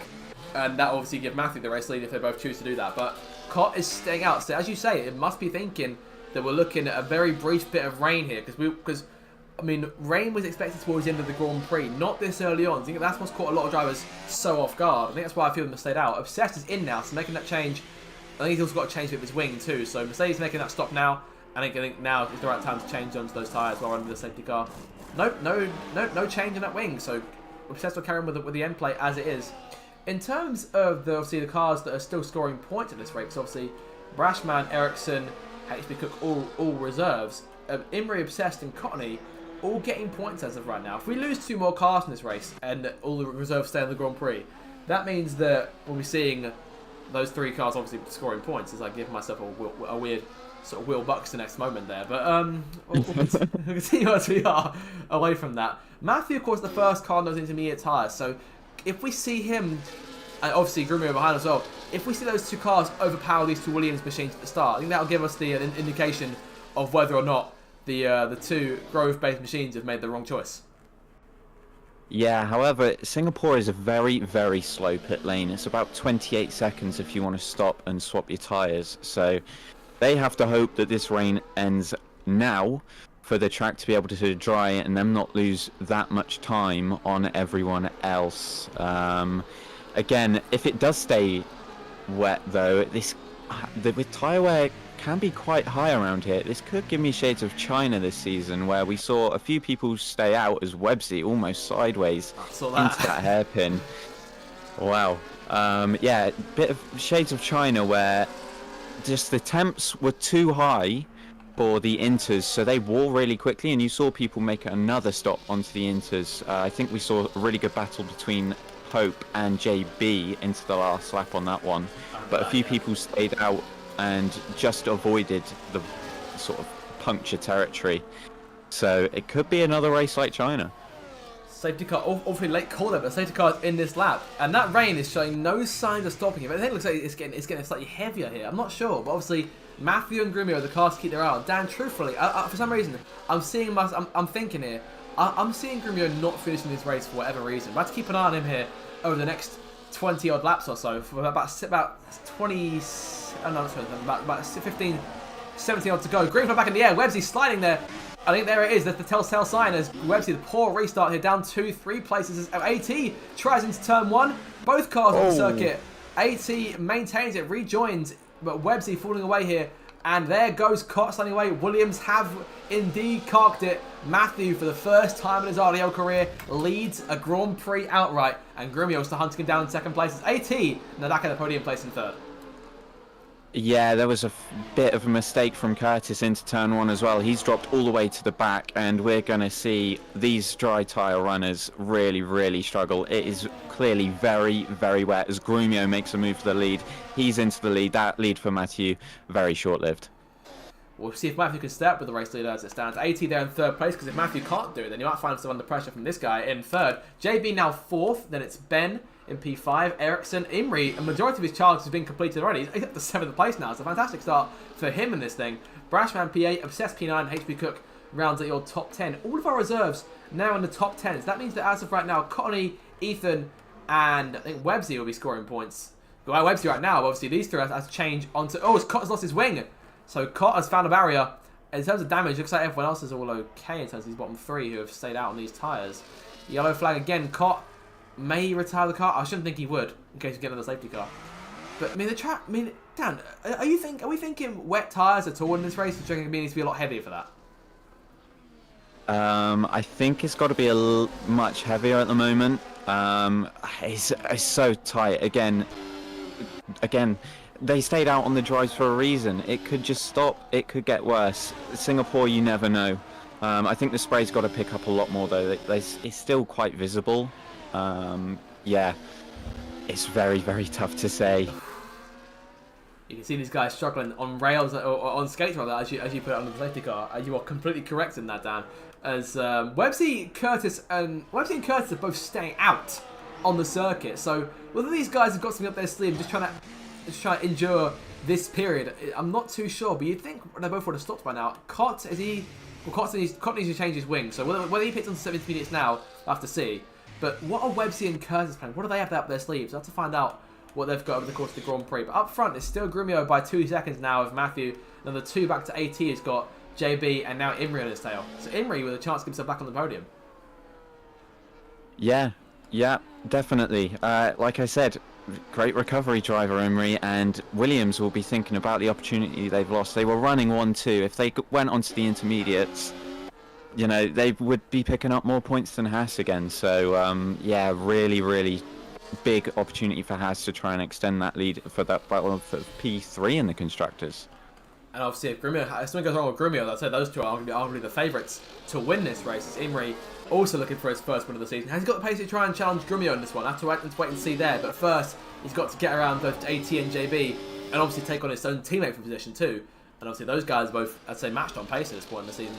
Ben behind them, Ericsson there P7 doing a remarkable job on his intermediate tyres. Brashman now P8, Obsessed still 9th, and HP Cook still 10th. Obsessed looking at 2 more points here. Oh, Brashman's lost a lot of his wing. Was that damage from earlier? I'm not too sure, but it looks like it's gotten a lot worse than it was earlier on in the Grand Prix. So Brashman perhaps managing the car a bit more over the second half of the race here. We are now halfway through. Yeah, and we see a battle for P3 as JB and AT are going side by side. JB up into the podium places ever so briefly as Alfie keeps it back on the inside. JB hangs it around the outside. And now Imri alongside AT. Imri's definitely going to want to get this P3. Double whammy then for the Aston Martin. I love that. I love using that phrase. Ben might try and make a triple whammy there going into turn number 7, but doesn't go for it. Thinks better of it and keeps his McLaren in line. But Ben with a fantastic opportunity to get some more points for McLaren, even with the 10-second penalty he's got. I think that was speeding in the pit lane, I want to say. I've forgotten at this point. But JB has now got Imrie right on his tail, and as Imrie makes his move, he's going to try and charge to the inside. Thinks better of it again, waiting for his moment. Obviously, I'd say his best chance is going up towards turn number 14 on the circuit. Obviously, he wants to try to get a move done quickly because it's another 4.5 seconds to his teammate, and from there another 5 to Grumio. So he's about 10 seconds off the lead right now. Yeah, and Grumio just extending that advantage at the top. I am just going to bring it back to P9 though. Obsessed Gamer, although he does have a penalty, he is effective P7 at the moment, and this would be his best result in RDL because Brashman and Ericsson, 2 reserves in front of him, he'll get promoted. Great stuff for Mercedes if they can keep it. Definitely, and obviously that'll be 4 points he scores in this race. So that'll be 6 points probably, so that'll be 8 points from the season. That'll move him in front of Courtney Goblin in the standings, but obviously Courtney will score a point or 2 himself. I think he'll score 2, which will still put him behind Obsessed. So I'll keep an eye on that gap as the race continues. But obviously, then aim for Obsessed now just to get to the end without too much drama and keeping the place he's in. But obviously, he's got HB Cook, who obviously, as we know, he's got pace on those tyres, but he's lost an end plates here, so potential damage for him too. But obviously, we know Obsessed has lost his and has been more or less just fine. Same sort of pace there. As back up front, we're keep my eye on Imrie and JB now. I think Imrie might try and go for a pass, making their way down towards turn number 7. Inside then, and Imrie making that move stick on corner exit. Yes, so Imrie now in 3rd place, and Dan, the work for Imrie now really begins. He's got about 13-14 laps to chase down the 2 leaders. Yeah, it's going to be tough. We know how absolutely relentless Grumio can be, but I think he might be able to catch Matthew. Matthew, admittedly, very inexperienced at the top in RDL. He said this before, and I think he will allow me to say that it's been shown, especially at Monza. However, Imrie can definitely push on. He's probably one of the fastest guys over 1 lap here. You know, he's got a pole obviously at Monaco this season, so if he can just keep the consistency, keep it going, Imrie can definitely maybe fetch a few more points. Do you know what? I do love it when I have either drivers, either current or former from this league, and get into commentate because sometimes you get these little snide remarks they make about previous experiences, which I do love to see. It does make me laugh quite a lot having to watch these things play out. But Imrie sliding over the curb there at turn 18, but we'll obviously continue on as he is. No real loss of damage or time for that. So it says he is. JB still in P4, so a solid placing for Alpine as of right now. That put him up to 59 points in the championship, which will only put him 5 off of PJ, so put him up to P9 potentially in the standings if he can get close enough. And behind them, AT holding off Ben. Ericsson again still keeping to himself in P7, doing a solid, respectable job. No damage on that Ferrari as well. Brashman and Obsessed still one behind the other in P8, P9, and I hate to cook the last point. Not gaining too much on Obsessed. Obviously, no points for him right now. Those points will go to Courtney Goblin, Huggy Bear there in P12, Ethan P13, Websy P14. Cott has now passed Curtis. Curtis still on those same tyres, but the rain has stopped, or not stopped, but it's definitely got a lot lighter here, and I don't think we've noticed too much. So we could see one last change in tyres potentially, I think, for the end of this Grand Prix. Yeah, I think actually the rain has stopped where Curtis is on track. I don't see any drops falling onto his car. And something to note is that Ben will be serving a 10-second time penalty in his next stop if it goes back to dry, as Cott picks up 3 seconds. But that will promote Obsessed Gamer up to effective P6. He gets better and better for Obsessed, but he's just got to keep his head in the game, keep himself going, and obviously not bottle up that final stop, should we see one. I think when DRS comes back into play, that'll be the surefire sign. We'll be looking at changes to tyres at some stage, but it depends on how late it comes in, because if we get sort of fully dry track about, say, lap 26 or so, I'd say from that point on, short of a late safety car and obviously a final restart, I shouldn't think we'd see any more changes. Curtis gets put a lap down there. He's not done the same medium tyres, so he's obviously back in the game now and will start to push, but I think there's not really much more for him to gain in this Grand Prix, unfortunately. So unfortunate for one side of the Alpine garage, but in terms of the other end, they're looking quite good right now with JB and P4.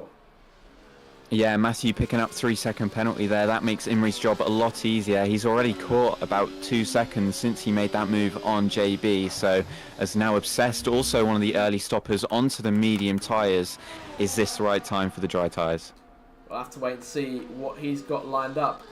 Blue flags are in play for Curtis as Imri gets around him going into turn number 7, end of the first sector, and is now, as you say, down 4 seconds back from Matthew. Only 1 out from taking second place, but from there, Grumio has just got to work, put his head down as he so often does, and is coming through right now, 11 laps away from another race win this season. He's done a fantastic job over the course of tonight. It's been the one car that has been truly unstoppable, and Grumio, as of right now, on for career win number 112 in the RDL. That's a lot of wins. It's a lot of wins, and you usually got one. Yeah. I'm happy with my one, though. You know, and I'm happy to have managed to see it. I do enjoy seeing a good old first win in the RDL. I'm waiting for the day when JB wins a race again, because that I never got to see. But the scenes that will be in this box when that does happen. I'll say when, because I know he will win a race one day. But Grumio penalty, and that all of a sudden could make Imri's work a bit slightly easier, because he'll now only needs to gain to 3 seconds. But obviously, he's got about 10 laps or so to gain about 11 in seconds per lap in this thing. So, and that's also accounting the change of tyres potentially, should we see one late on in this race. Because we've seen a number of cars coming in, so whether everyone else follows suit, I have to wait and see. It's to see if Ben, Brashman, and HB Cook all coming in to change their tyres. Those guys all away. Actually, no, Ben's serving a penalty, sorry. So Ben's got 10 seconds to wait for before he can make that tyre change. And there he goes now. It's hard tyres going on. Softs for Huggy Bear. So Huggy going for something different in this race. I don't think those soft tyres will make the end, truthfully, in terms of being in good condition. We saw it with Curtis in the first stint. And he took those soft. He didn't take them very far before switching to those mediums. Yeah, I'm just looking at the gap between Obsessed and HB Cook. It looks like HB Cook closed a little bit. I noticed Obsessed struggling on that outlap, but he's still got the position, and we'll see if he can hold off the guys behind to keep this effective P6, as HB Cook slightly struggling on this outlap, and Brashman is going for the move as DRS is enabled. And Brashman takes full advantage of the DRS coming into play again and opens the rear wing as it's turned back on. But he was the car behind at the detection point, so he got it over HB Cook, which must be gutting to see from the cockpit of Aston Martin. But keeping things as we are here, the top 6 all yet to pit for their set of tyres. Speaking of which, here comes Romeo now into the pit lane, making that change. Would it be too fast, take a risk and go for one set of into the end? I shouldn't think so, but we'll have a look see if anyone does. In terms of tyres that Grumio takes, that could impact what everyone else goes for. Mediums for Grumio, I think we should see the same for both Haas cars here. And I'd be hoping there's no double stack, without double stacking, but hopefully it shouldn't hold each other up too much. I fear Imri may get stuck a little bit here. He's going to get stuck. Not by much though, he stopped stationary. Soft tyres for Imri. So a change being made there, Imri putting it over there to run down the leaders. This could be exciting. Yeah, that's a very brave call. We saw Curtis earlier on struggle quite a bit, and that might allow JB just to keep with him a little bit. Maybe fetch him later on in the race, but again, Imri's raw pace, very, very good.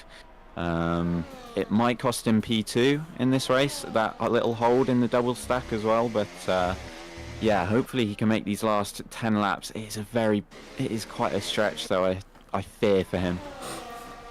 Speaking of a stretch, we thought it was a stretch for Obsessed to be catching Ericsson. He's now right on his tail. I think Ericsson slightly slower through the pit stops, and Obsessed is now right behind him. Not just taking a net P6, he wants P6 outright on the racetrack here. Obsessed tries the outside going towards turn number 7 here. Can he clear the prancing horse on corner exit? Around the outside goes Obsessed. What a pass there. And he is up to 6th place.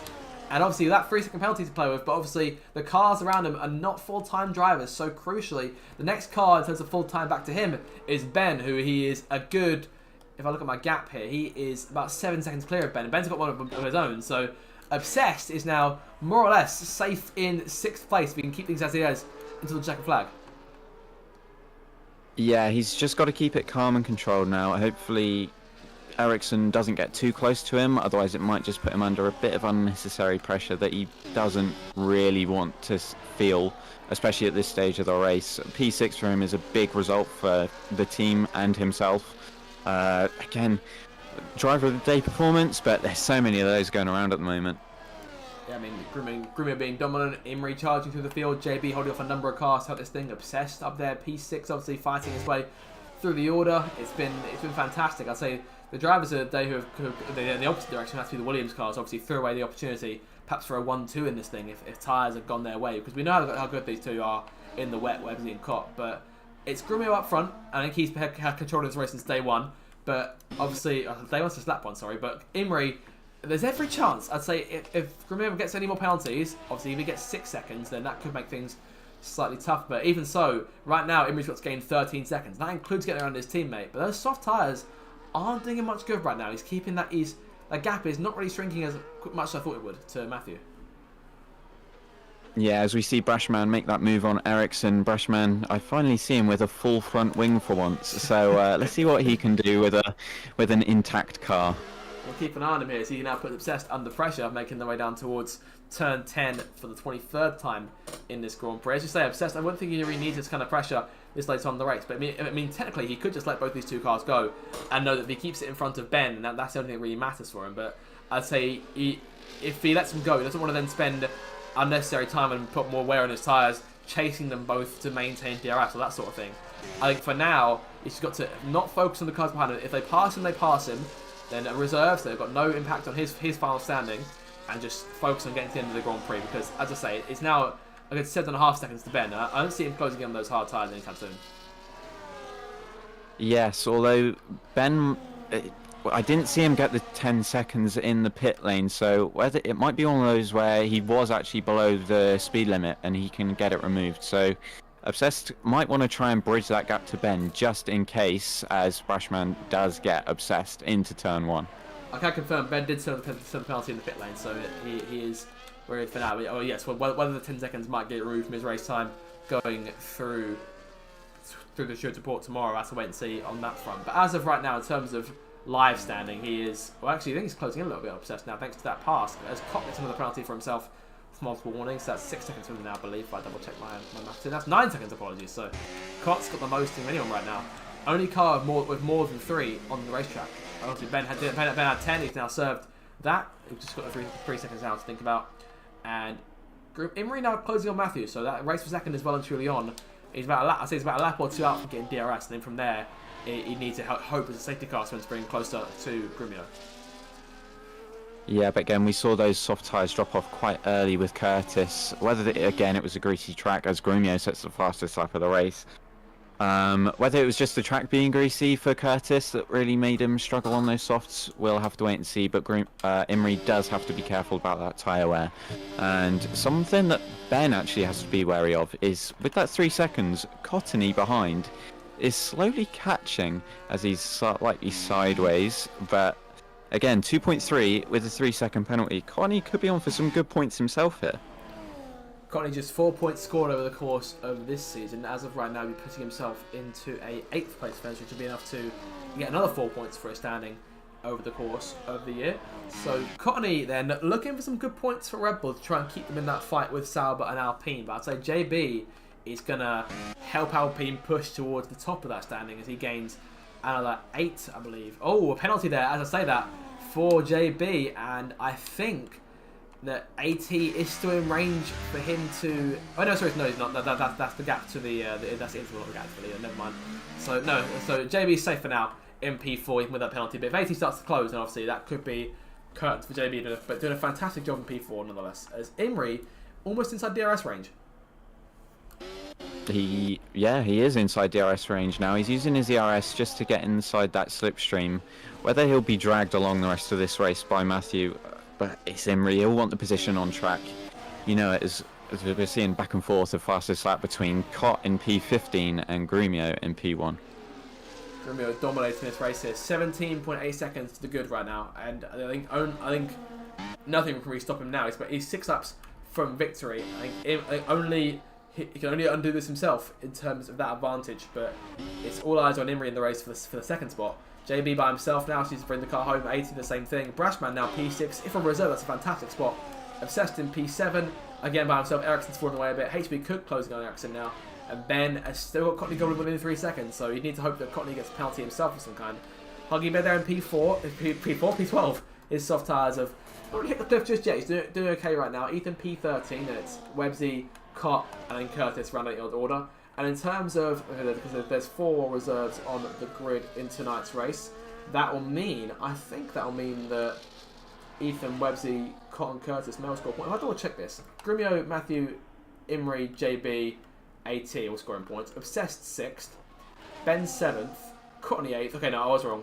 Ethan 9th, and Websy, I think as it stands right now, might end up with just 1 point from this race for Williams.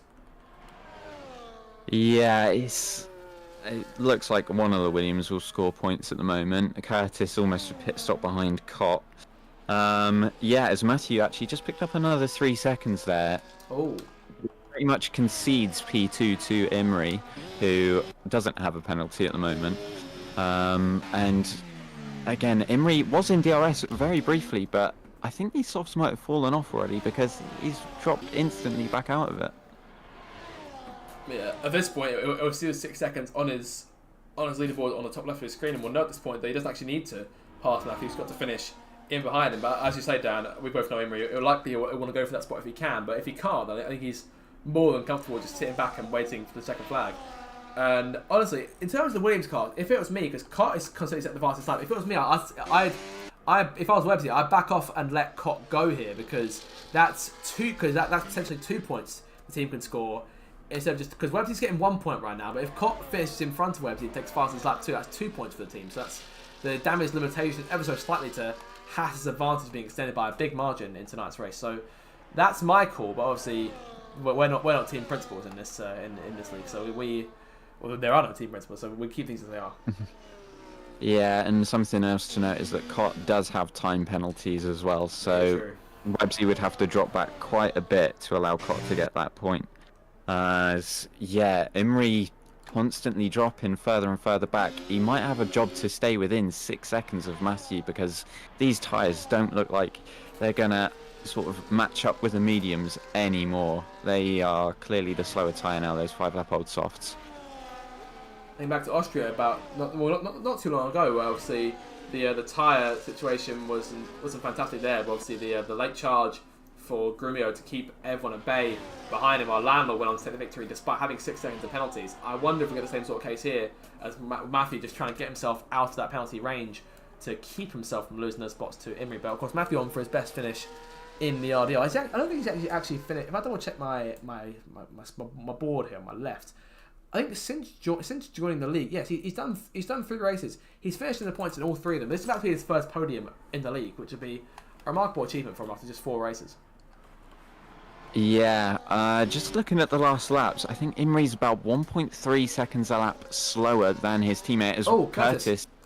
Finally, safety car. Oh, well. Now this one lap sprint, anyone? 1 lap sprint? I'll take a 1 lap sprint. I like the way you think, mate. Well. I mean, Grumio is almost a free pit stop in front. A soft tyre's the way, but obviously this could be this is crucial for Imri because Imri's not got a penalty. If we actually get everyone to catch up in time, he's bagging that the top 3 are all together when we go back to racing. Imri all of a sudden could win this race. Yeah, Grumio has to put on those soft tyres and just bolt it for the last couple laps. This is going to be so close. It could be a very quick safety car restart, so if you're towards the back, it might just be better staying out instead of pitting. If you're like Cottony or even one of the Williams, it might be best just to, as I think actually, Grumio has not stopped. He's not. He's caught the safety car. Grumio is. He wants to get on with this thing now because he knows what's at stake if Imri catches him. He knows that if Imri is sat here hoping that he can catch. Oh, Imri's pitting, and he had to. He had to. Those soft tyres were dying. But is he now going to catch up in time? I don't think he will, truthfully. But that could also. That could mean that Grumio still holds the win. But JB now on the podium. But the first car without penalties, AT, up to P4 now. it just depends on when we get racing again. Curtis has all of a sudden turned this race around completely. It depends on when we go. That's what it comes down to, Dan. And that will decide who wins this race. Imrie is now down in 9th place as he rejoins. Obviously, a number of cars in front of him with penalties. So likely he may still finish in the top 5. But I say he had to do it. Soft tyres are now on. But I don't think it's going to catch up in time. The safety car's already down at turn 13. And we'll likely get the call going in that last sector, which we're reaching in about 10 seconds or so. So I don't think Imrie's going to catch up in time. He may have thrown away a number of good spots here. It depends on if we go this lap. We are going this lap. Wow. Wow. Okay. Matthew. Okay. Now this looks to be a straight fight now between Matthew and Grumio. Is Grumio going to back everyone up? I doubt he will. I think he's just going to go for it. But obviously Matthew, with that penalty, but if he can force Grumio in some kind of mistake and get Grumio a penalty, then it's game on. Grumio's backing up, so allowing JB's now behind these guys.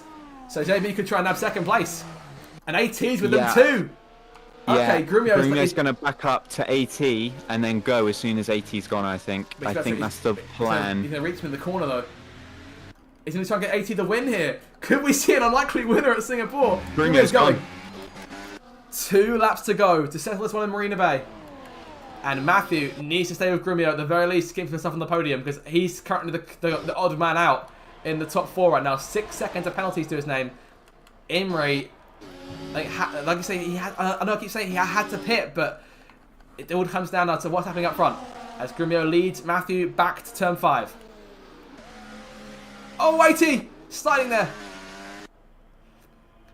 AT's looking at another podium here. Whether he can keep up with these guys is going to be the question of whether or not he wins this race. Does Grumio back these guys up so that AT can win the race? Grumio penalty! And now Matthew knows what's up. Game on. This race is about... Oh, sorry. The safety car stand stays on for me. I'm a spectator. This keeps happening in F1 24. But we'll continue on. I thought it was another safety car for some weird reason. But a lap and a half to go. And JB... Oh my god. I mean, if these guys can pull with AT, JB could maybe win this race. If AT makes any more mistakes, that could be it for him. But I think he could be on for that first win. Potentially, as it stands. It's going to be so close. I've got no clue. It's going to be so close. JB, 1.6 clear. Obviously, he'll have the DRS to be able to extend that gap if he stays within a second of Matthew. They're clearly all pushing at the moment. It's going to be very, very close. Is this the day JB wins? Will AT win for what I assume will be the first time in this league? I'm not sure if he's won before my time. But last lap here, 1 more to go in Singapore. Matthew behind Grumio, back to turn 1. These two are fighting, I think, for the last spot on the rostrum here. It's down to JB and AT. I can't believe I'm saying that. For the race victory. AT's got 1 victory in this league. Imrie fastest lap. He's on the chase, but likely won't catch these guys. He's just trying to get as high as he can in the order, try and get himself to P5 at best on the racetrack. JB has fallen away from Matthew, so these guys might be going for the win here. I don't think they'll get away in time, but I think right now this is AT's race. Unless... Grumio might still do it. He's about 5 seconds clear of AT with 6 seconds. He's just got to get another second and he's done it. Oh my god. This might still be a Grumio win then. In the closing moments of this race. Is Grumio just giving us perhaps the biggest anticlimax I've ever seen in an RDL? If he does, I'm going to be so disappointed with him. It's Imrie back to the pass. I'm Obsessed for P6 now. Ericsson challenging Obsessed too. Back to the race up front though. It looks as though Grumio in this 2-lap charge may actually die. I'm not sure. I have to see what happens. It looks like we come across the line, but I think. I mean, he's got to pull out. He's pulled 3 seconds on JB. If he gets 1 more penalty, obviously the last 2 corners, that could be it. I've seen him do that before a long time ago. Canada season 12. He's a second in front of Matthew. He may have just done it again. Last few corners now. Grumio locks up the car. Crucial. Keep it under wraps, Grumio. 2 corners from home, and I think he may have just put it off. Grumio emerged from the final corner, checker flag in the air, he'll cross the line. Matthew sliding over line for P2, yellow flag, and JB second, AT second. Grumio wins Singapore, AT second, JB on the podium, Matthew 4th, Imrie 5th, Brashman 6th, Obsessed in 7th, make that 8th, HB Cook 7th, Obsessed 8th, Ericsson 9th. Here comes Ben for P10, charging across the line there for McLaren. Courtney Goblin will come through, P11 points for him. He runs into Matthew. Matthew's lined his car up perfectly there. Hey, Ethan will come through for P12. Huggy Bear 13th. Will Ethan join the fest? Yes, he will. Huggy Bear will come through. Oh, man. Huggy Bear through P13. Wow. Did get around Websy in the end. Websy will be P15.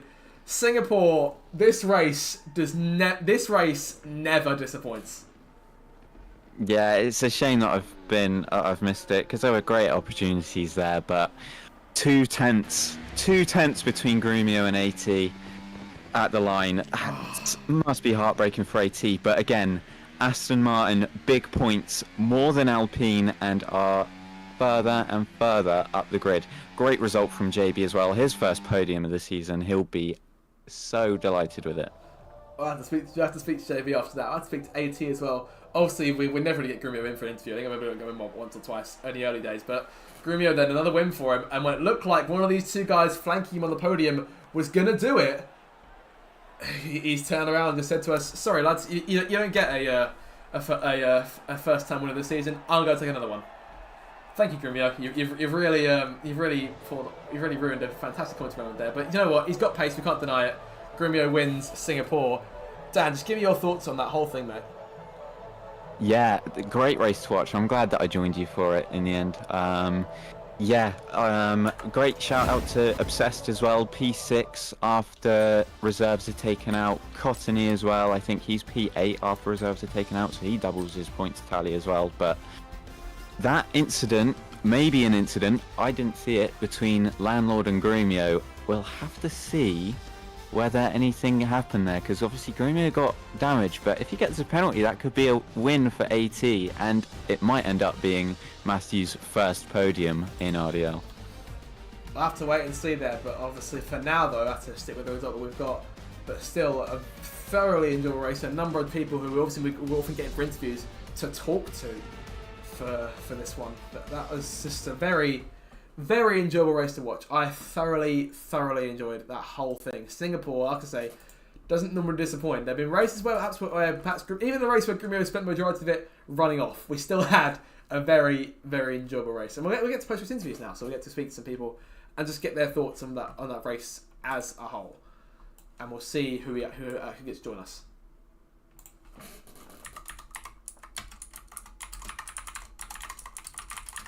So I open things up. Okay, right. So we're just waiting now for anyone to appear. Obsessed Gamer, who's in for us first. Obsessed, your best finish in the RDL, mate. Congratulations. Fantastic drive from you there. But a mental race. Talk me through that thing from your end. Just a really fun, enjoyable race all around. I think the car was a little slow, but I don't think it really mattered in the end with the two safety cars that we had. Just super enjoyable race. I mean, obviously, I had the change in the weather conditions over the course of the Grand Prix. But one thing I did want to ask you about was obviously there was a fair bit of damage picked up on your Mercedes over the course of the Grand Prix. How much impact did that have on pace? Because you look like you're okay even with the wing damage. I think I only lost a little bit of my wing. I don't think it really impacted my pace much at all, if at all. Still really pleased with the pace that the car had. Obviously, I didn't want to ask about that late safety car because obviously you were around the number of drivers when that went off. Did that have that sort of throw a wrench in the plans at all, or were things all okay for you, all controlled at the end? I was cursing Curtis. I was really praying that there wasn't going to be a safety car at the end. And I think it was Curtis that crashed. But when he crashed and caused that safety car, I was really worried about. Obviously, I had a 3-second penalty, and I wasn't sure what the rest of the field had. But if we had been allowed to completely form up and race just the one lap, I think it would have ended up being. I do not think I'd be in the points. I mean, you never know. It's one of those questions that will go unanswered for a little while. But obviously, good points from Mercedes. And of course, next race being you're the second of your 3 home Grand Prix. You're lucky son of a gun in Texas next week. What's the game plan there? Are there more points to the board? Yeah, hopefully. I'd love to score again. Um, and yeah, doing it on home turf would be awesome. I think I'd have to agree with you on that. Well, good job on the points there. Obviously, like I say, best finish in RDL to date. Hopefully, there'll be more to come in of that same. What's the word? I'll figure it out. But yeah, obviously, fantastic job done. We'll move on now to Ben, who obviously claimed himself a points finish over the course of that fantastic Grand Prix. Ben, congratulations. Obviously, fair against you guys at McLaren. And I'd say, pace was solid throughout the Grand Prix, and you guys, at least you kept it on the road, but can't say as much about your teammate. I don't understand what happened with the teammate. I came out and turn 3 and he was in a wall, so I don't really know what happened. Must say congratulations, JB, on the podium. Fantastic guys, did really well. I think pace was there, particularly on them hard compound tyres, and then I put myself in a wall.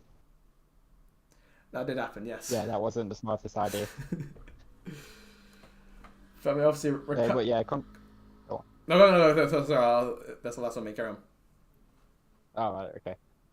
Me and Obsess had a pretty decent little squabble in the first stint, so that went pretty well. And then I got a 10-second penalty for speeding in the pit lane, which I want to have a look back at because I don't think I did. What speed is Kevy coming out as when you came in? Do you know? Or It flashed green, then back to red, then back to green. So I don't know. One for the stewards. But obviously, recovered it quite nicely and still managed to nab a few points for the team at the end. Obviously, you guys pushing to perhaps stay in front of Mercedes with the fact that that those guys might start closing in. Is there any pressure from behind in the constructors for you guys? I think there's always pressure in terms of constructors championship, particularly in Formula One. Obsess has had a brilliant drive. I don't know where Reggio were, but obviously we've got the reserve driver in, which we're pretty decent. They'll keep me on my toes. So yeah, I'll say myself and Alvar, we're there or thereabouts. We can fight for points. We just need to get the strategy right, get everything on call. Sounds good. I see no reason why you guys can't get a few more points finishes in before the end of the season. Obviously, next week at Kota, is there a solid chance of points for you guys? Because I know Alvar's all right there. So, how are you in terms of Kota? I quite like Kota a lot. I'm very fast at Kota, so looking forward to it. Is there perhaps as good a finish as there was last season in Portugal on the cards? Is there a surprise podium in the mix? I have to ask. I'd love a surprise podium, but with the competitiveness of the field, I don't know if it can happen. Well, I have to wait and see on race day what things look like. But obviously, good job on the points, and hopefully we get some more for you in the bank next week. And we'll move on now to one driver who ended up with a surprise podium finish. JB finishes in 3rd place again. JB, congratulations on your first podium of the season. But I have to ask, when you saw that safety car come out and everyone backing up, did you think for a split second that race win could be on? No, definitely the opposite. I thought that I was going to drop down the field because I had a penalty. It was only sort of after... No, I didn't pit actually. It was halfway around the lap after it came out. I was like, oh, it's not going to actually stay out long enough for everyone to catch back up. So I kind of got lucky. And then Grumio was a bit sneaky. He helped his mate Alfie, or AT, by slowing down as much as possible before he actually went. So that lost me place. AT did actually... He should have got a penalty, but I forgot to record something. So, but anyway, I'm really happy. The pace was good at the start. I was sort of holding everyone up a bit, but they weren't quite quick enough to get past. So at least it wasn't, dropping back. And then just everything sort of fell into place with the weather. I didn't know whether to stay out like or to go on to dry. Sorry, like the Williams did. I'm glad I didn't because that obviously wrecked a few people's races. But yeah, really happy with this result and well needed after I think it was 5 or 6 weeks without any points, and last week and this week it's really good. Yeah. Obviously, as you're one of the stewards, I will ask in terms of Grumio making that play in terms of holding up in the pack for the restart. I want to assume there's anything in the RDR rules for that, is there? I wouldn't think so. Well, Okay. it's. I mean, I don't think it. You can prove it anyway, but it's it's just one of those things, and um, yeah, like I said, 80 crossed the pit entry, so he should really not be second. But yeah, it's one of those things. It's not. Like I said, I'm happy with my result. It's just with stewarding, it's doing the right thing. But anyway, yeah, good race for me, and glad to score some points for the team as well, because Curtis obviously had some struggles out there.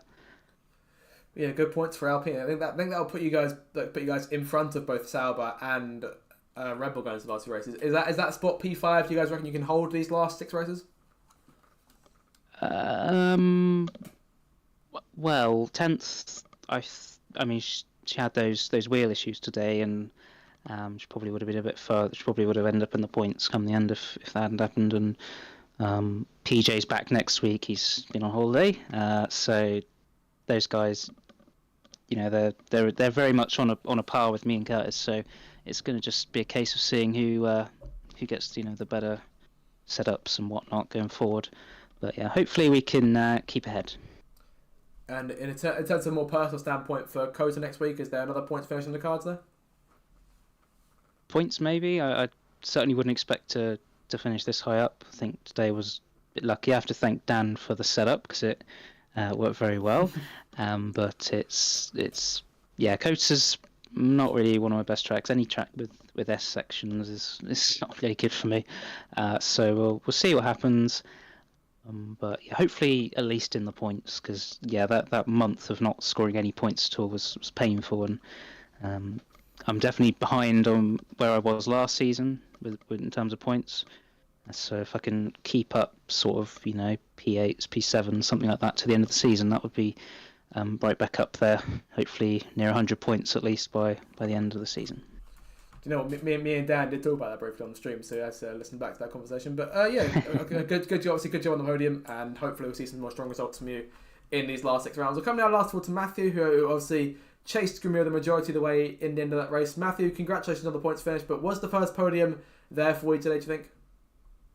Yeah, I mean, it was a silly mistake. Once the rain had stopped, and I'd got 2 ones just after that, I think on the first lap of the rain ending, and later on, after I was getting chased down by Emery, I just got that 3rd one. I got that 6 seconds, and I knew I might not have had that chance at the podium, but then I managed to pull that gap, and Emery was falling off. But then the safety car came out, and I may as well have been crying. And to be fair, I was quite surprised to even be able to pull the gap that I did in only 2 laps. I was praying that Grumio would have actually went a bit earlier on the safety car, because I think before I crashed across the finish line, I think the margin was only half a tenth between me and JB for that podium. So it was annoying, and it's frustrating that I did bottle it, but I haven't had the pace all day, so it's a good result in the end. I mean, so obviously you did briefly lead the Grand Prix on the safety car restart. Was that a full experience lead for the first time? Yeah, definitely. I mean, I definitely got lucky because both Williams made a bit of a blunder, but yeah, it was. To be fair, I didn't really want to fight Grumio too much, so I just let him pass, and I tried to keep up, but it's Grumio, isn't it? So. Fair enough. I mean, obviously, we're all aware of how quick Grumio can be, or normally is. Obviously, it opened to the good points day for Haas. Obviously, you 4th, Emery 5th, and that obviously opened the gap up to Williams being the championship. Is that a last thing I asked JB? Is that a gap you guys think you can maintain for the rest of the season to hold on to 3rd place? After the result in Baku last week, I definitely thought that Williams might have been back into it, especially with how they ended up 1-2 in this race, so very high up. But then once they stayed on hards when it rained, I knew for a fact, I was thinking about the constructors. I knew we've got a solid lead now, because although Emery pitted, he still got himself up to P5. So yeah, I definitely think we can. 22 solid points for the team to expand that advantage. I will ask, obviously 6 rounds to go, and still, I'll say that the pace is definitely there. So can you see yourself getting your first podium in these last few rounds? Yeah, definitely. Maybe not Kota and maybe not Mexico, because I'm not a big fan of those tracks. But I think hopefully I should be able to. Yeah, just unlucky today. Fair enough, mate. I mean, the pace was there for the podium, I'd say. So I'd say it's only a matter of time at this point. So I'd say keep pushing as you are, and we'll see how things stack up from there. But obviously, that'll do it for interviews. The four of you, thank you guys for coming along. And that'll more or less do it from us here at the Racers Driving League for Season 18, Round 18 at Singapore. We're back next week for the United States Grand Prix, or the Texas Grand Prix, we're going to call it, on the 21st of April at 7 p.m, so same time as always there. Have a fantastic evening. Thank you guys for watching. Thank you to my co-commentator Daniel Aaron for a fantastic evening there. Dan, you've been brilliant, mate. Much appreciated. Until next time, have a fantastic evening, guys, and we shall see you next time. Goodbye.